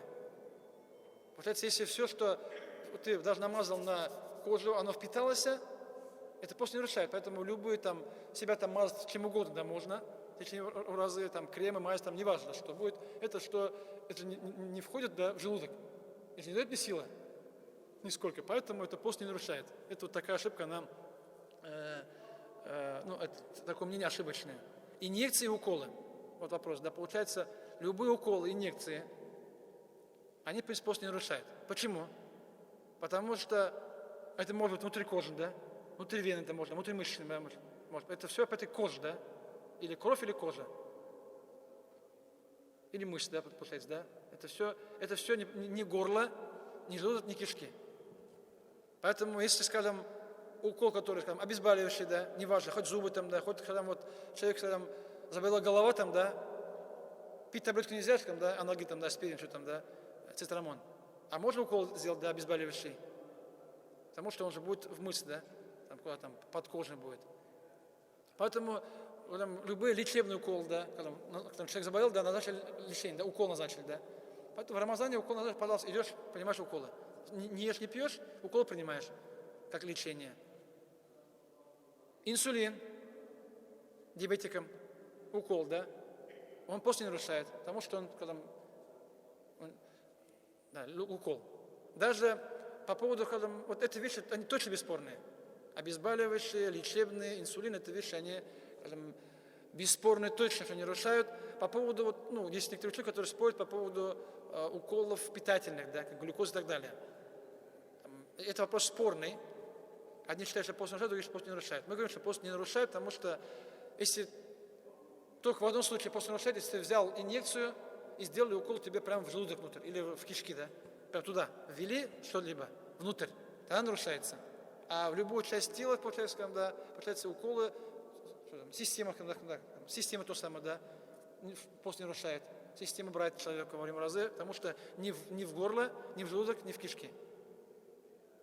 Не через рот, тогда, когда, не через нос, да, не через задний проход. Получается, пост не нарушается. Не какой-то, может, ран, да, глубокий, который идет там внутрь. Поэтому пост не нарушается. Значит, можно делать уколы, инъекции, инсулин, там, да, обезболивающие и все остальное. Иншаллах, делать можно. Систему можно ставить во время разы. Иншаллах, пост не нарушается. То есть лекарства, которые кладут под язык, да, скажем, как нитроглицерин. Потому что есть же, да, сердечники тогда. Ложь лекарства, оно же под языком, там же все впитывается, да, в горло ничего не остается. Потому что если ты взял лекарство в рот, да, и проглотил его, пост нарушается. Если взял лекарство, положил под язык, и там оно растворилось, да, в горло ничего не осталось у тебя, практически, да. А если осталось только совсем немножко, да, чуть-чуть, да, там очень мало, да, то это прощается. То есть очень малая доля остатка чего-либо прощается, потому что, смотрите, мы берем тахарат, рот полощем. Когда мы берем воду в рот, мы ее выплевываем потом, но во рту со слюнями остается да, часть воды, так все равно. Мы не можем, да, взяли в рот, да, выплюнуть все полностью, все равно, да, у нас во рту есть слюни, и вода смешивается, и когда выплевываем, да, там все весь выплевывается, и какая-то часть воды все равно во рту останется. Это неизбежно. Но вот даже в этом случае мы глотаем после нарушается, потому что этой воды очень мало. Поэтому, если там вот даже положили лекарство под язык, она там сварилась, и какая-то, ну, там, в слюнях почувствовал какой-то вкус, да, немножко чуть. Это осталось совсем мало, да, немножко. То есть такая доля незначительная, несущественная. Поэтому после нарушается. Поэтому, в принципе, скажем, вот дальше будет последний, да, как вот ингалятор от астмы, да. Тоже, конечно, вопрос спорный, да, но если человек там побрызгал просто, ну, не воду там, да, а какой-то там аэрозоль, да, когда там попал воздух, там, да, и там воды было мало, и там все там в носу там впиталось, да, так, да, внутри, на горло осталось там чуть-чуть остается, да, ну, осталось там буквально ничего, попал до горла, то получается, если в горло попало много, да, вся жидкость туда потекла, просто нарушается. Когда нет жидкости, которая течет там, но вкус чувствуешь чуть-чуть немножко, это вот мало прощается, то есть такое, чуть-чуть немножко, да, она гафуителя прощается, поэтому, скажем, ну, нужно быть осторожным, чтобы ничего человек не проглотил, именно ничего, чтобы человеку в горло не ушло. Так говорит, что рвота по своей воле, так понятно, то, что если человек вырвал, да, непроизвольная рвота, уже об этом говорили, и получается полюция, да, когда человек, ну, скажем, лег спать, да, проснулся, а там у него, скажем, гусл нет, да, у него там вышло семя, когда человек спал, да, человек увидел сон интимного характера, и когда, получается, он там увидел результат, да, этого сна, то, что у него на нижнем белье будет, да, выделение. Тогда пост не нарушается, потому что человек спал же, он же себя не контролировал. Поэтому полюция – это вещь такая непроизвольная, а человек ничего не делает специально. Поэтому пост не нарушает. Он, да, просыпается, берет гусль и пост свой продолжает. Это вещь, которую пост не нарушает. Но есть такие, которые обычно вопрос возникает у людей, такие основные вещи приведены. Так что делать нежелательно во время уразы? Пустословие ругань, так, потому что ураза там это такое время ценное, кадр или вакат, да, для постящегося, поэтому нужно пост оберегать же, поэтому простые разговоры, да, пустые слова, да, то есть бесполезные разговоры, лучше страница, ругаться, да, там, да, получается, там, хоть матом, хоть не матом, да, все это не должно быть, да, что-то делать очень тяжелое, да, что человека, видишь, изнуряющее, да, то, что человека хален бетера, что человека его лишает сил, да, вы говорите, что, мы говорили об этом, да, сидеть в бане, да, так, тяжелый труд, кровопускание. Эти вещи, они просто нежелательны, они пост не нарушают, но чтобы у тебя силы остались до конца дня, лучше эти вещи, если их возможно не делать, лучше их не делать. Если же не получается когда, тогда сделаешь, да. если нет возможности их оставить. Поэтому, скажем, вот как это работа, да, тяжелый труд. Вот у нас был абзы, который был МЧС, да, он же МЧС, он же пожар тушит, да, он ураза, да, летом, да, во всем аминуте, да, еще пожар тушит, да, и так жарко, да, пить охота, да, а ты же лезешь в костер, да, туда, да. Поэтому, ну, куда денешься, работа такая. Поэтому, если можешь взять отпуск, да, не работает, хорошо, если не сможешь, да, значит, будешь ураза, да, там будет плюс 30 на улице будет, да, там еще пожар, да, там еще плюс 100 будет, да, и ты будешь там в это всем там одежде, да, будешь тушить пожар, никуда не денешься, и будешь терпеть, потому что, скажем, твоя работа такая. Но это пост не нарушает, но если невозможность есть, не делать такие вещи, их лучше не делать. Нет возможности, никуда не денешься, будешь работать, да, будешь эти дела делать, но ураза безумно, ураза не нарушается. То есть делать разные грехи, да, получается, ну, потому что грехи, как мы говорили, они уменьшают награду поста, и поэтому говорят, что после того, это воспитание человека, когда этот человек не ест, не пьет, пусть человек себя воспитывает, когда не обманывает, там, да, там, не ругается, не сплетничает, да, получается, какие-то там, не ругается матом и так далее, да, ну, себя человек контролирует, да, учит себя, воспитывать себя в эти дни, чтобы пост оберегать как можно лучше, сильнее. Что-либо жевать, то есть что-то во рту там жевать, да, не глотая, пост не нарушает, но это делать нежелательно, потому что, ну, человек кушаешь, да, живешь там на что-нибудь, это все отвлекает человека, может проглотить нечаянно. А если человек глотает даже не еду, а резина, пластмасса, бумага, дерево, камень, пост нарушается, потому что это пошло в горло, да, попал в желудок. Хотя это не еда, но пост нарушается, поэтому лучше ничего в рот не брать, чтобы себя, ну, чтобы пост остался нормальным, чтобы пост не нарушать. И также пробовать что-то на вкус без причины. То есть, чтобы пробовать на вкус, там, да, просто так. Если нужно, да, попробовать.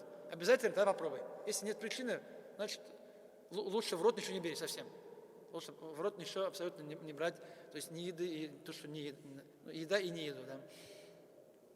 Тогда получается лучше, скажем, те мужчины, которые, скажем, темпераментные, лучше, скажем, жене приближаться, да, получается. Потому что поцелуй жены, там, обнимание и так далее, если у человека там желание возникает моментально, то лучше, конечно, держать дистанцию с женой. Если человек себя контролирует, если ты уж поцеловал, обнял, да, ничего не будет, да, желание не возникнет так быстро, тогда можно, да. Поэтому там говорят, что целовать жену, да, одним можно, другим нельзя. То есть дедушкам можно, парням нельзя, да. Потому что дедушкам все там, может, там, в принципе, понятно, да, может, да, там уже даже захочешь не получится ничего, а парням там может получиться, поэтому и такое есть, да. Поэтому кому-то можно, кому-то нельзя. Ну, кто себя контролирует, там, или у кого-то есть возможность делать, поэтому вот так есть разделение между действиями. Поэтому тем, у кого, скажем, молодой темперамент, лучше жену не трогать, да, если ты боишься, что будет продолжение, что человек себя не удержит в руках, а если человек знает, что себя удержит в руках, то, в принципе, поцелуй жены там, или же обнимать жену не запрещено. Так, переходим теперь к тем людям, которым можно оставить уразу. То есть есть люди, которым ураза и не фарс. У нас, получается, есть люди, которые не постятся, то есть они не могут поститься совсем. Потому что есть люди, которые поститься могут, да, им можно не поститься, а есть, которые поститься не могут. И они не постятся. У нас как бы две категории людей, да. Есть люди, которые очень старые люди, которые уже физически поститься не могут никак. И есть люди, у которых хронические болезни, неизлечимые болезни, да. По медицине эти болезни неизлечимые. Поэтому он, когда должен есть, пить лекарства, он не может поститься. Поэтому вот эти две категории людей, они поститься не могут, потому что, физически. Этот человек старый уже, все, уже там у него нет сил совсем, да, уже там очень-очень старый человек. А другой человек хронически больной. Он постоянно сидит на лекарствах. Постоянно, да, там, каждые 2 часа пьет лекарства, если не пьет, да, все там, да, может летальный исход и так далее, и осложнения. Поэтому эти люди, они не могут, не поститься, не могут потом не возмещать. У нас так, смотрите, Рамазан наступил, мы смотрим, вот сейчас человек заболел, например, да, и там человек может, не может поститься в эти дни. Если поститься не может, мы смотрим, спрашиваем, а может человек эти дни возместить, к примеру, в декабре? Сейчас у нас 15 часов до роза, в декабре будет 9 часов. Легче будет, да? Если человек сейчас не может, потом сможет, он должен там возлежать, в декабре, даже если целый месяц.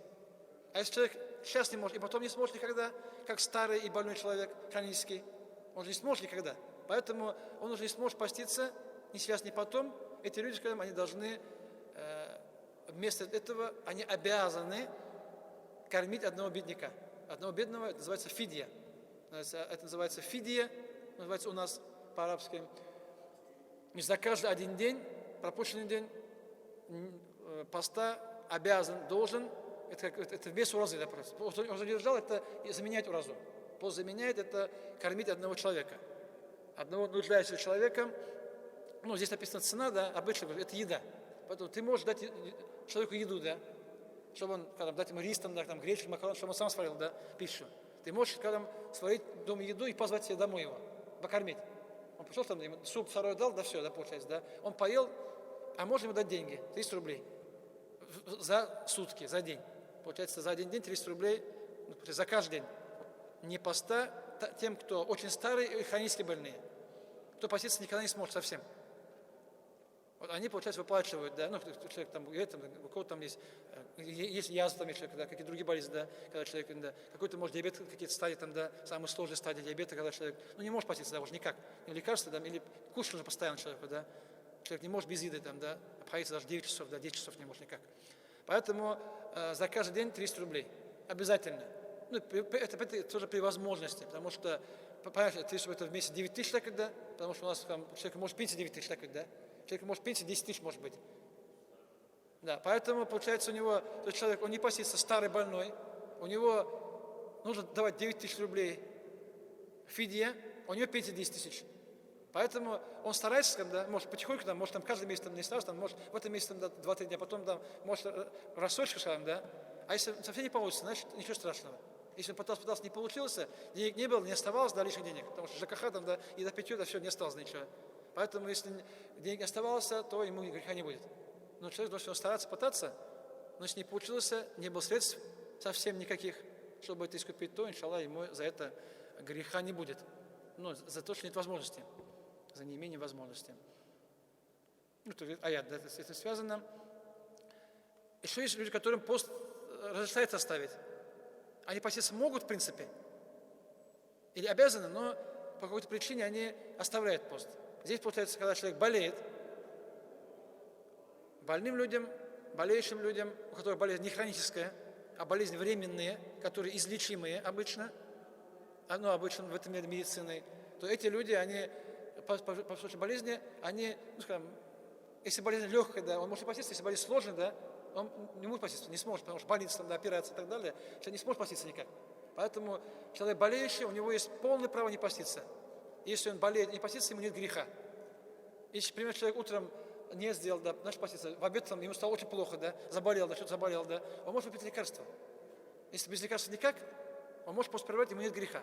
Да, пост нарушается, он за день потом должен быть возмещать, да, потом, да, но ему нет греха, дозволено, потому что когда болезнь, да, человек, если человек плохо, да, как осложнение человеку, да, там очень сильно больно, терпеть невозможно, да, в таких случаях можно пить лекарства и пост прорывать, и даже не поститься, лечиться. Даже, например, вот такой пример. Вот человек, ну, человек чувствует, что он, начинается грипп, да, простуда начинается у человека, да. И человек знает в своем опыте, что когда, я в прошлом году пост держал, да, я там, начался там простуда, грипп начался. Я там пост продолжил, не лечился, мне стало еще хуже, да. Поэтому у тебя когда начнет, там температура поднялась, там нос течет, да, лучше пост прерви, да, лечись день-два. Пей лекарства, да, пей там траву лекарства, чтобы у тебя через день-два, у тебя, ну, пока можешь, да, вылечиться. Потому что если ты не будешь лечиться, да, день-два-три, да, потом у тебя станет хуже, да, даст осложнение, да, пойдешь в больницу. Потом будешь лежать в больнице, да, и не поститься потом. Лучше день-два лечиться, чем потом лечиться полмесяца, да, месяц лечиться после этого. Поэтому иногда лучше, когда лечиться и не поститься, если там простуда, да, чем потом лежать в больнице полгода, да, там, да, или лежать месяц лежать в больнице, да, из-за того, что там решил там, да, проявить богобоязнь, да, поститься решил. Потому что ураза фарш, да, и лекарства не пил, да, после прерыва потом стало еще хуже. Да, человек появится осложнение. Поэтому, если болезнь, которая дает человеку вред организму, которая человеку дает осложнение, и какие-то очень сильные боли, нетерпимые, да, человека, и человек там нуждается лежать в больнице, да, операция и так далее, да, тогда человек не постится, а тут мы, то потом это не возмещает. Там, день, 2, 5, 10, 15, 20, 30 дней, это не важно, да. Там, потом, когда если человек излечится, да, может там, через год, через 2 месяца, все равно эти дни он должен будет возместить. Ну, постепенно, потихоньку, да, он их возмещает. Поэтому болезнь является причиной, уважительной причиной пост прерывать или не поститься совсем. С последующим возмещением этих дней пропущенных. Второй это путник, мусафир. Кто-то выехал в дальнюю дорогу. Это мусафир называется. Кто-то выехал из места, где он живет, 90 километров и дальше. 90, 100 и дальше. Это называется мусафиром, путником. То есть он, в принципе, из того, что дорога, да, хотя, конечно, в наше время там у нас дорога, это поезд, самолет, автомобиль, то вроде стало легче немного, да, не пешком же, не на лошади. Но в любом случае, даже в наше время дорога – это все равно дорога, да, это трудности, это испытание человека, поэтому ему дозволено не поститься, но из того, что средства передвижения у нас стали проще, легче, да, потому что самолет, поезд, автомобиль, автобус все-таки не так сложно, человек пешком не идет, сил не тратит, то если не сложно, лучше поститься. Даже в поездке, в пути, если нет каких-то, если нет какой-то трудности очень сильной, большой, то лучше человеку в это время поститься. Также тем, кому можно не поститься, это беременные и кормящие грудью женщины.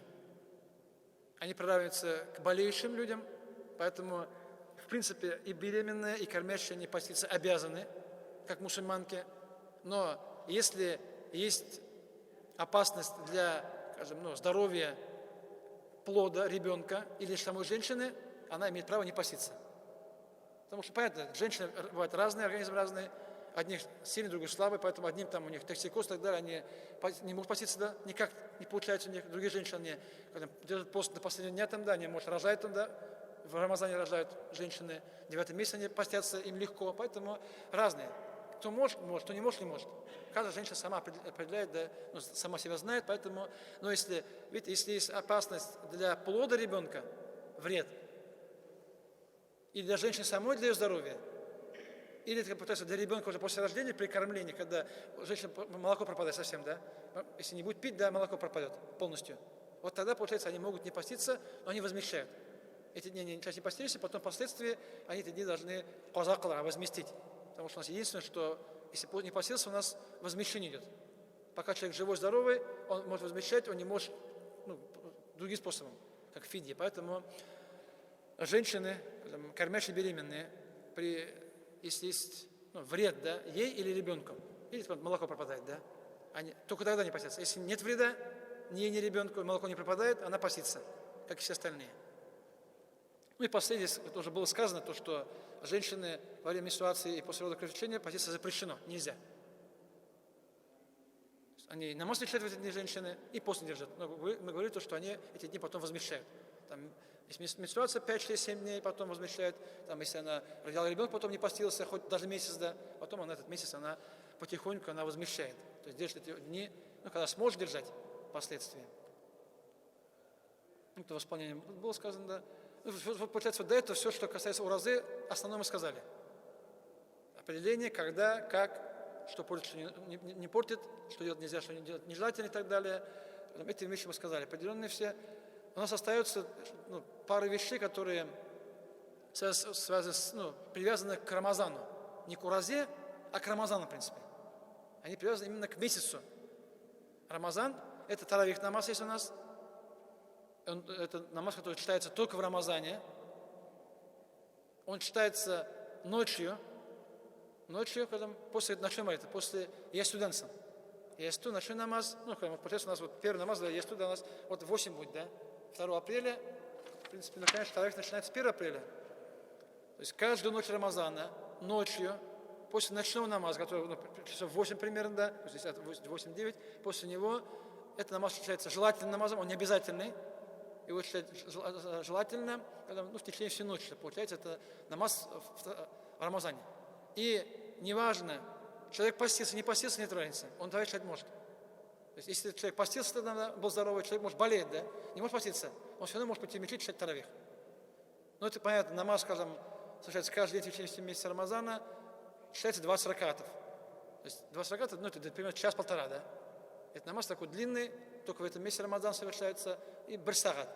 Час, полтора часа может совершаться этот намаз. Довольно долго все-таки, да. Тому, кто не привык намаз читать, может сложно, но нужно, это Рамазан же, Рамазан это месяц благих дел. В Рамазане благие дела, награда увеличивается, и делать проще, легче. Поэтому в Рамазане многие люди ходят в мечеть, да потом после Рамазана перестают ходить. Потому что в Рамазане легко, душевно, да. А после Рамазана становится намного сложнее. Потому что в Рамазане открываются врата рая, закрываются врата ада. Шайтаны, джиннов, алталя их заковывают цепи. И они же не могут человека вредить, как до этого. Поэтому некому тебя вредить, мысли кидать плохие. После Рамазана они освобождаются, начинает человек приходить с разными плохими мыслями. Поэтому в Рамазане проще и легче. Поэтому намаз, когда он читается в мечети обычно, может читать дома, поэтому можно прийти, понятно, что сразу настраиваешься на час-полтора, настраиваешься на намаз. Намаз длинный, не короткий, но только раз в году. Только не месяц, 29-30 дней. Первый таравих будет 1 апреля вечером. У нас ураза 2 апреля, начинаем с утра. А первый таравих, он 1 апреля вечером, после захода солнца. Часов 8, получается примерно, да? 8. Почему? Потому что по, исламскому календарю у нас день начинается с ночи, с захода солнца. Солнце зашло, начинаются новые сутки. Поэтому у нас Рамазан начинается 1 апреля с захода солнца. Каяш боягаш. Поэтому у нас ночь первая, потом день идет. Поэтому по календарю, по исламскому, всегда ночь, день, да. То есть сутки это ночь первая, потом день идет. Поэтому у нас таравих же с вечера, да, это уже Рамазан. А этот день, получается, у нас уже день. Поэтому за это у нас таравих будет 1 апреля, а ураза будет 2 апреля. 2 апреля, да. То есть 2 апреля начинается сахар, да. А 1 апреля, из-за того, что там 8, да, часов 10, поспать еще успеть можно. Там, если в 8 намаз, да, в 10 он завершится примерно. Дома часов 10 будешь, там еще останется время, да, 3-4 часа. Там после конца месяца там времени останется уже. Там 27:29 есть туда, там, получается, где-то в 11 завершается намаз таравих, да, там уже полпервого уже, там уже часа полтора останется, там уже спать не будешь никак. Там уже без сна будет, да, в это время. Там уже покушал, да, там 0:36, почал намаз и лег спать, да, потом уж. В Рамазане летом мы обычно не спим, потому что ночь короткая, там намаз, таравих, потом сухур, да, там не успеваешь поспать просто. Никак. Сейчас, в начале месяца там время будет, да, поспать, часов другое еще. А в конце месяца уже даже спать времени не останется. Кто приходит в мечеть, пока намаз пришел таравих, пока вернулся домой, там уже сухур остается полчаса, час, спать не получится никак. И последнее, наверное, здесь, да, то, что у нас. Последнее это фитр садака. Это в начале месяца, в конце месяца Рамадан. После Рамадана мусульманину желательно, кому-то даже обязательно выплачивать фитр садака. Фитр садакаса. Выплачивается каждый член семьи, получается, до намаза, то есть ураза байрам, то есть гаит намаза нахатля, до гаит намаза ураза байрам, ураза гаитинда. То есть выплачивает с каждого человека. Здесь мужчина за себя, жена за себя. Если дети маленькие, то мужчина там, они туда входят автоматом, даже за них платят. Даже за каждого ребенка, жена за себя, отец платит за себя, за всех своих детей выплачивает. Садака фитр дается в пользу бедных и нуждающихся, чтобы день праздника у них была еда, да, в основе. Раньше же, люди же, нужна была еда людям обычно. А где же еда? В наше время, получается же, давать еду, у людей так есть, да? То есть у людей есть еда, так обычно у нас. Поэтому давать еду и людям, когда, может какие-то вещи вкусно давать только, да? А так, получается, у нас чаще всего дают деньгами. Потому что еда у всех есть, а деньгах человек больше нуждается в наше время, чем в продуктах. Поэтому здесь сказано то, что кому-то давать фитр садака обязательно, кому-то желательно. Обязательно тем, у кого в день ураза байрама, ураза гайтинда, у кого на руках есть, здесь сказано 58 тысяч, да, получается, это минимальный, да. Здесь сейчас поменьше, например, 1050, да. У кого в этот день есть, скажем, то, что ты там сбрыкнешь на книжке, да, деньги запасные, которые ты сейчас не трогаешь, это не то, что у тебя в кармане, да, на хлеб, там, да, ЖКХ и так далее, а то, что у тебя купится, да, лежит, запас твой. Если у тебя есть там 50 тысяч и больше, не важно, да, 70, 80, 100, 200, 300, 500 тысяч, да, не важно, да, значит, ты платить садака фитр обязан, должен, ты ешь. У кого столько денег есть запасных, лежащих, накоплений, то он обязан заплатить садака фитр. У кого, получается, есть в день Курбана, ураза байрам, да, у него там 20 есть и больше копейки, да, нет запасов, он не обязан. Он платить может по желанию, но не обязан. У кого 50 тысяч и больше денег есть накоплений, он обязан. Поэтому вот разница в том, что в сумме накоплений. Ну, поэтому, в принципе, когда даже 20 тысяч есть, когда там все платить можно, потому что садака-фитр это вот, получается, минимально 150 рублей, немного, да, потому что отдать, у тебя деньги есть там, да, 150 рублей это немного так в наше время. Тем более в наше время сейчас, да, тем более там это деньги все маленькие, да, все не купишь, да. Сейчас все подорожали, сейчас купить юзили с ума, да, почти ничего, поэтому в любом случае, да, это тем, у кого, скажем, денег мало, 150, у кого там денег много, 800. Если у тебя денег можно, да, можно. Так тоже можно, да. Там, это же, видите, там привязано к продуктам. Там раньше было ведерко са продуктов, и по нему считали. Это 150 рублей, получается, это по пшенице, 800 рублей это, получается, по финикам. Потому что пшеница дешевая же, да, это там 3 килограмма, да, а финики у нас 3 килограмма дорогие, поэтому, скажем,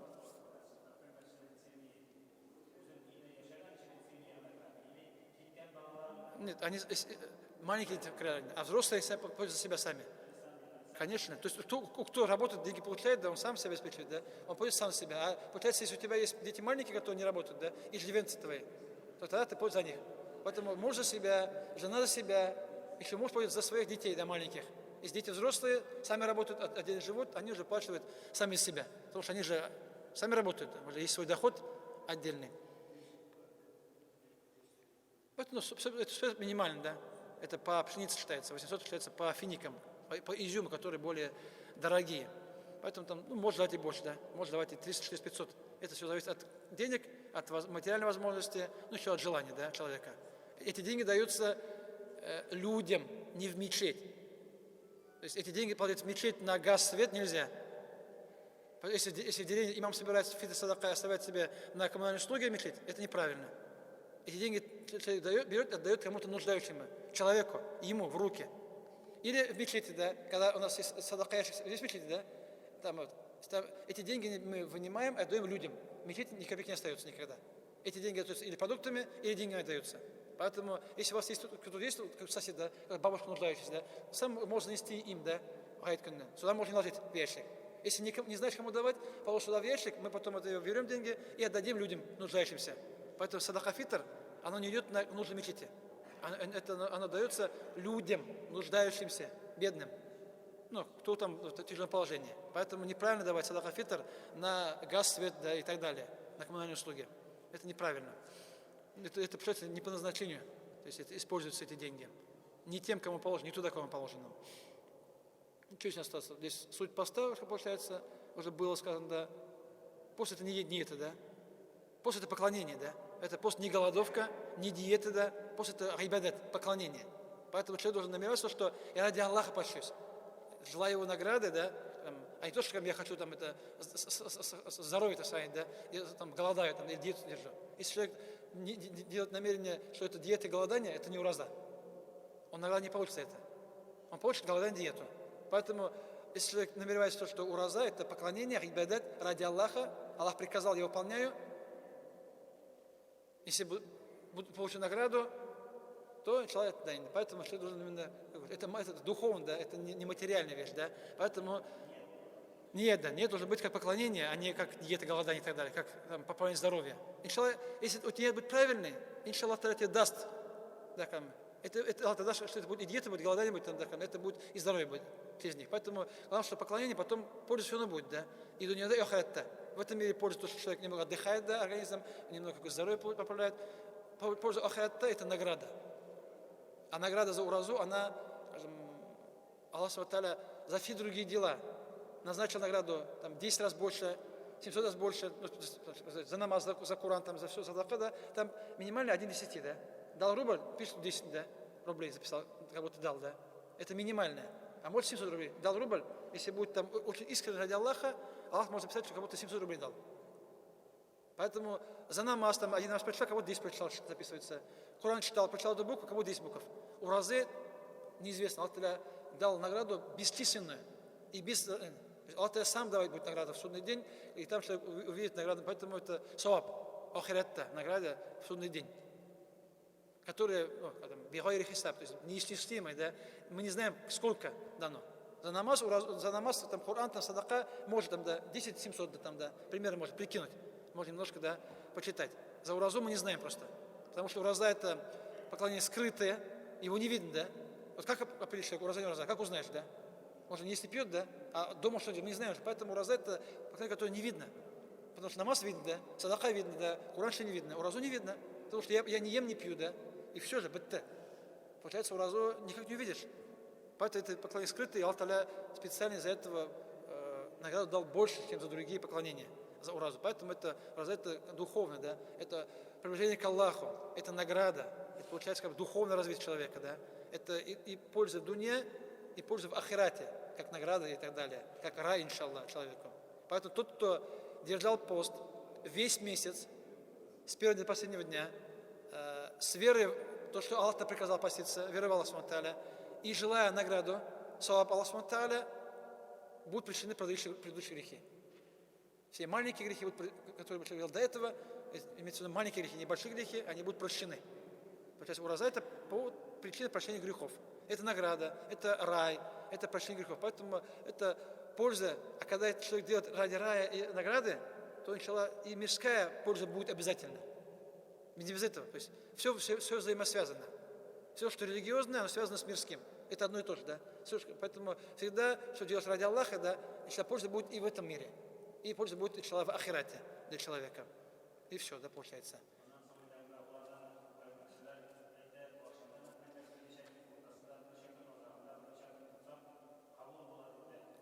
Когда человек говорит то, что в начале 3 дня, в середине 3 дня, в конце 3 дня, это будет 9 дней, да? Должно быть 30, да, это 9. Получается, это альхамдулилля, человек 9 дней держал, да, у него остался долг до 21 день. Получается, это же не считается весь разу, да? То, что 3, как будто не считается 30, это же 9 дней, так ведь. Это не будет 30 дней. Поэтому человек, да, хорошо, что он держит пост, да, хоть часть, но плохо, что он не держит весь месяц. Поэтому это не заменяет всю уразу полностью. Это заменяет только часть уразы. Поэтому нужно, если человек, кто боится, сказать, давай 1 день посидеть, да, 1-2 дня попробуй, да, хотя бы часть, там, да, 10 дней, там, 20 дней, человек хотя бы привыкал, да, в этом 10 дней, если человек 20 дней будет, да, понятно, что он нужно держать пост весь месяц целиком, до конца. Но мы говорим, пока не готовы, или там еще боятся, там, да, это держать пост. Поэтому это не считается как весь пост целиком. Это считается часть поста, поэтому у человека, что долг остался перед Аллахом, оставшиеся дни, который не постился. Поэтому бояться не нужно. Ураза, Аллах-то приказывает только то, что мы можем сделать. Мы это в состоянии. Поэтому человек может не есть, не пить, да, это возможно. Поэтому нужно просто, о Аллах, мне помоги, да, ярдам ит. Когда человек не постился, первый раз захожу, да, мой первый пост, помоги. Поэтому, да, первый день может трудно, потому что человек не ел, да, не пил, да, там, голова болит, там, желудок может болеть, да, это естественно. Но потом, со временем, голова привыкает, желудок привыкает, и потом уже в середине месяца, да, человек смотрит, как будто пост был, не был, непонятно, да. Месяц завершается, да, он к концу месяца все уже легко, он забывает, что ему было трудно первые 5 дней, и говорит, что пост был вообще идеальный, да, легкий был, да. Хотя перед ним он может мучиться, да, он может лежал там, да, болел что-то у него. Но потом в конце легко забывается, да, все хорошее, но потом плохое забывается же, если оно по всему идет что-то хорошее. Поэтому нужно, так, взять себя в руки, да, таваккалярга, да, и крыга, да, и зайти в пост, да, иншаллах. Потому что если ты зашел в пост, потом что-то заболел там, да, слишком сильно, да, невозможно, может, выпил лекарство, вышел, да, ничего страшного. Не будет греха. Поэтому это попытка, да, которую человек делает. Если не пытаешься, не сможешь делать, да, поэтому не пытайся, человек не сможет делать, да, эти вещи. То самое, да. Так, еще если вопросы есть, что не было сказано здесь, да, какие-то вещи, что-то упустили, что-то пропустили, что-то кому-то интересно. Должен. И может, и должен. Одно другому не мешает. То есть несовершение намаза, если человек в Аллаха верит, если он сказал слова «Ля иляха Аллах, Мухаммад, он мусульманин. И поэтому, да, он должен делать намаз, должен делать пост и так далее, да.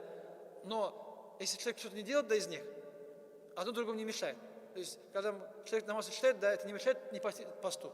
Это разные поклонения. Они должны быть оба, да. Но если пока нет одного, другое то нужно стараться, да. Поэтому человек может поститься намаз читать, да, или может наоборот, человек намаз читать не поститься, да. Поэтому не мешает же ему. Поэтому поститься и можно, и нужно. Если у вас есть возможность, да, у вас здоровье позволяет, поститесь. Иншаллах, потихоньку намазға басарыз, да, потихоньку. Потому что, видите, понимаете, еще одна вещь. В Рамазане так, да, намаз будет проще, чем другие месяцы. Начинать. Потому что месяц Рамазан, говорят, благие дела делать легче, чем другие месяцы. А вот тогда, это только такой баракатта, да, месяц благословенный. Поэтому и поститься начать, потому что читать намаз, некоторые хотя бы там, да, прийти в мечеть, да, вот на намаз там, да, чтобы здесь читать намаз вместе с людьми, это будет проще. После Рамазана будет намного сложнее, поверьте. И тут же проверено на практике. Когда люди в Рамазан ходили в мечеть легко, после Рамазана все уже, очень невозможно, там, как будто что-то держит, да. Во время Рамазана ничего держит, да, многие сами идут в мечеть. После Рамазана как будто гирно, когда уже идти невозможно, кто-то там тебя тянет назад, да не ходи. Это рассказы много людей рассказывали. Потому что шайтаны в этом месте закованы, они на нас так сильно не влияют. Влияют очень мало, да. А после месяца Рамазана они уже опускаются на волю шайтанар, джиннар, да, они начинают уже тебя влиять очень сильно. Поэтому там с ним бороться сложнее. Поэтому Рамазан начинайте. Это Рамазан, да. И пост, и намаз, там, и другие вещи, да, скажем, будет проще, легче. Иншаллах, потом сами заметите, что после Рамазана, да, стало как сложнее, да. Поэтому делай то, что можете делать. Пока ты мусульманин, делай все, что сможешь делать, да. Пока что не можешь, ты планируешь, что будешь делать, а то, что можешь, делай сейчас, сегодня. И не откладывай на завтра, послезавтра, да. Не откладывай то, что еще успею, там, да, после, там, потом, там, через несколько лет и так далее. Поэтому нельзя откладывать. Нужно делать сразу. Как возможность есть, нужно сразу делать. Откладывание – это от шайтана. Откладывание – это оружие шайтана, чтобы человек не делал. Шайтан хочет, чтобы мы не постились, не читали намаз, не проходили в мечеть. Это его план, цель его. Если скажешь потом, это после шайтан тебя победил. Поэтому лучше прямо сейчас, сегодня, здесь, да, нужно все начинать. Спрашивал Аллах Субхану ва Тааля облегчения и помощи. Да. Считается. Да. Если человек не ел, не пил, да, ничего не делал, то, что пост не нарушает, просто спал, да, у него была ураза. Такая легкая ураза, альхамдулилля. Поэтому считается. Хоть ты провел наяву, хоть во сне провел это время, да, и ничего не делал, то, что пост нарушает, это пост. Даже, поэтому можете спать, да, если трудно. Можете ли спать, если сможете. И поспать, да.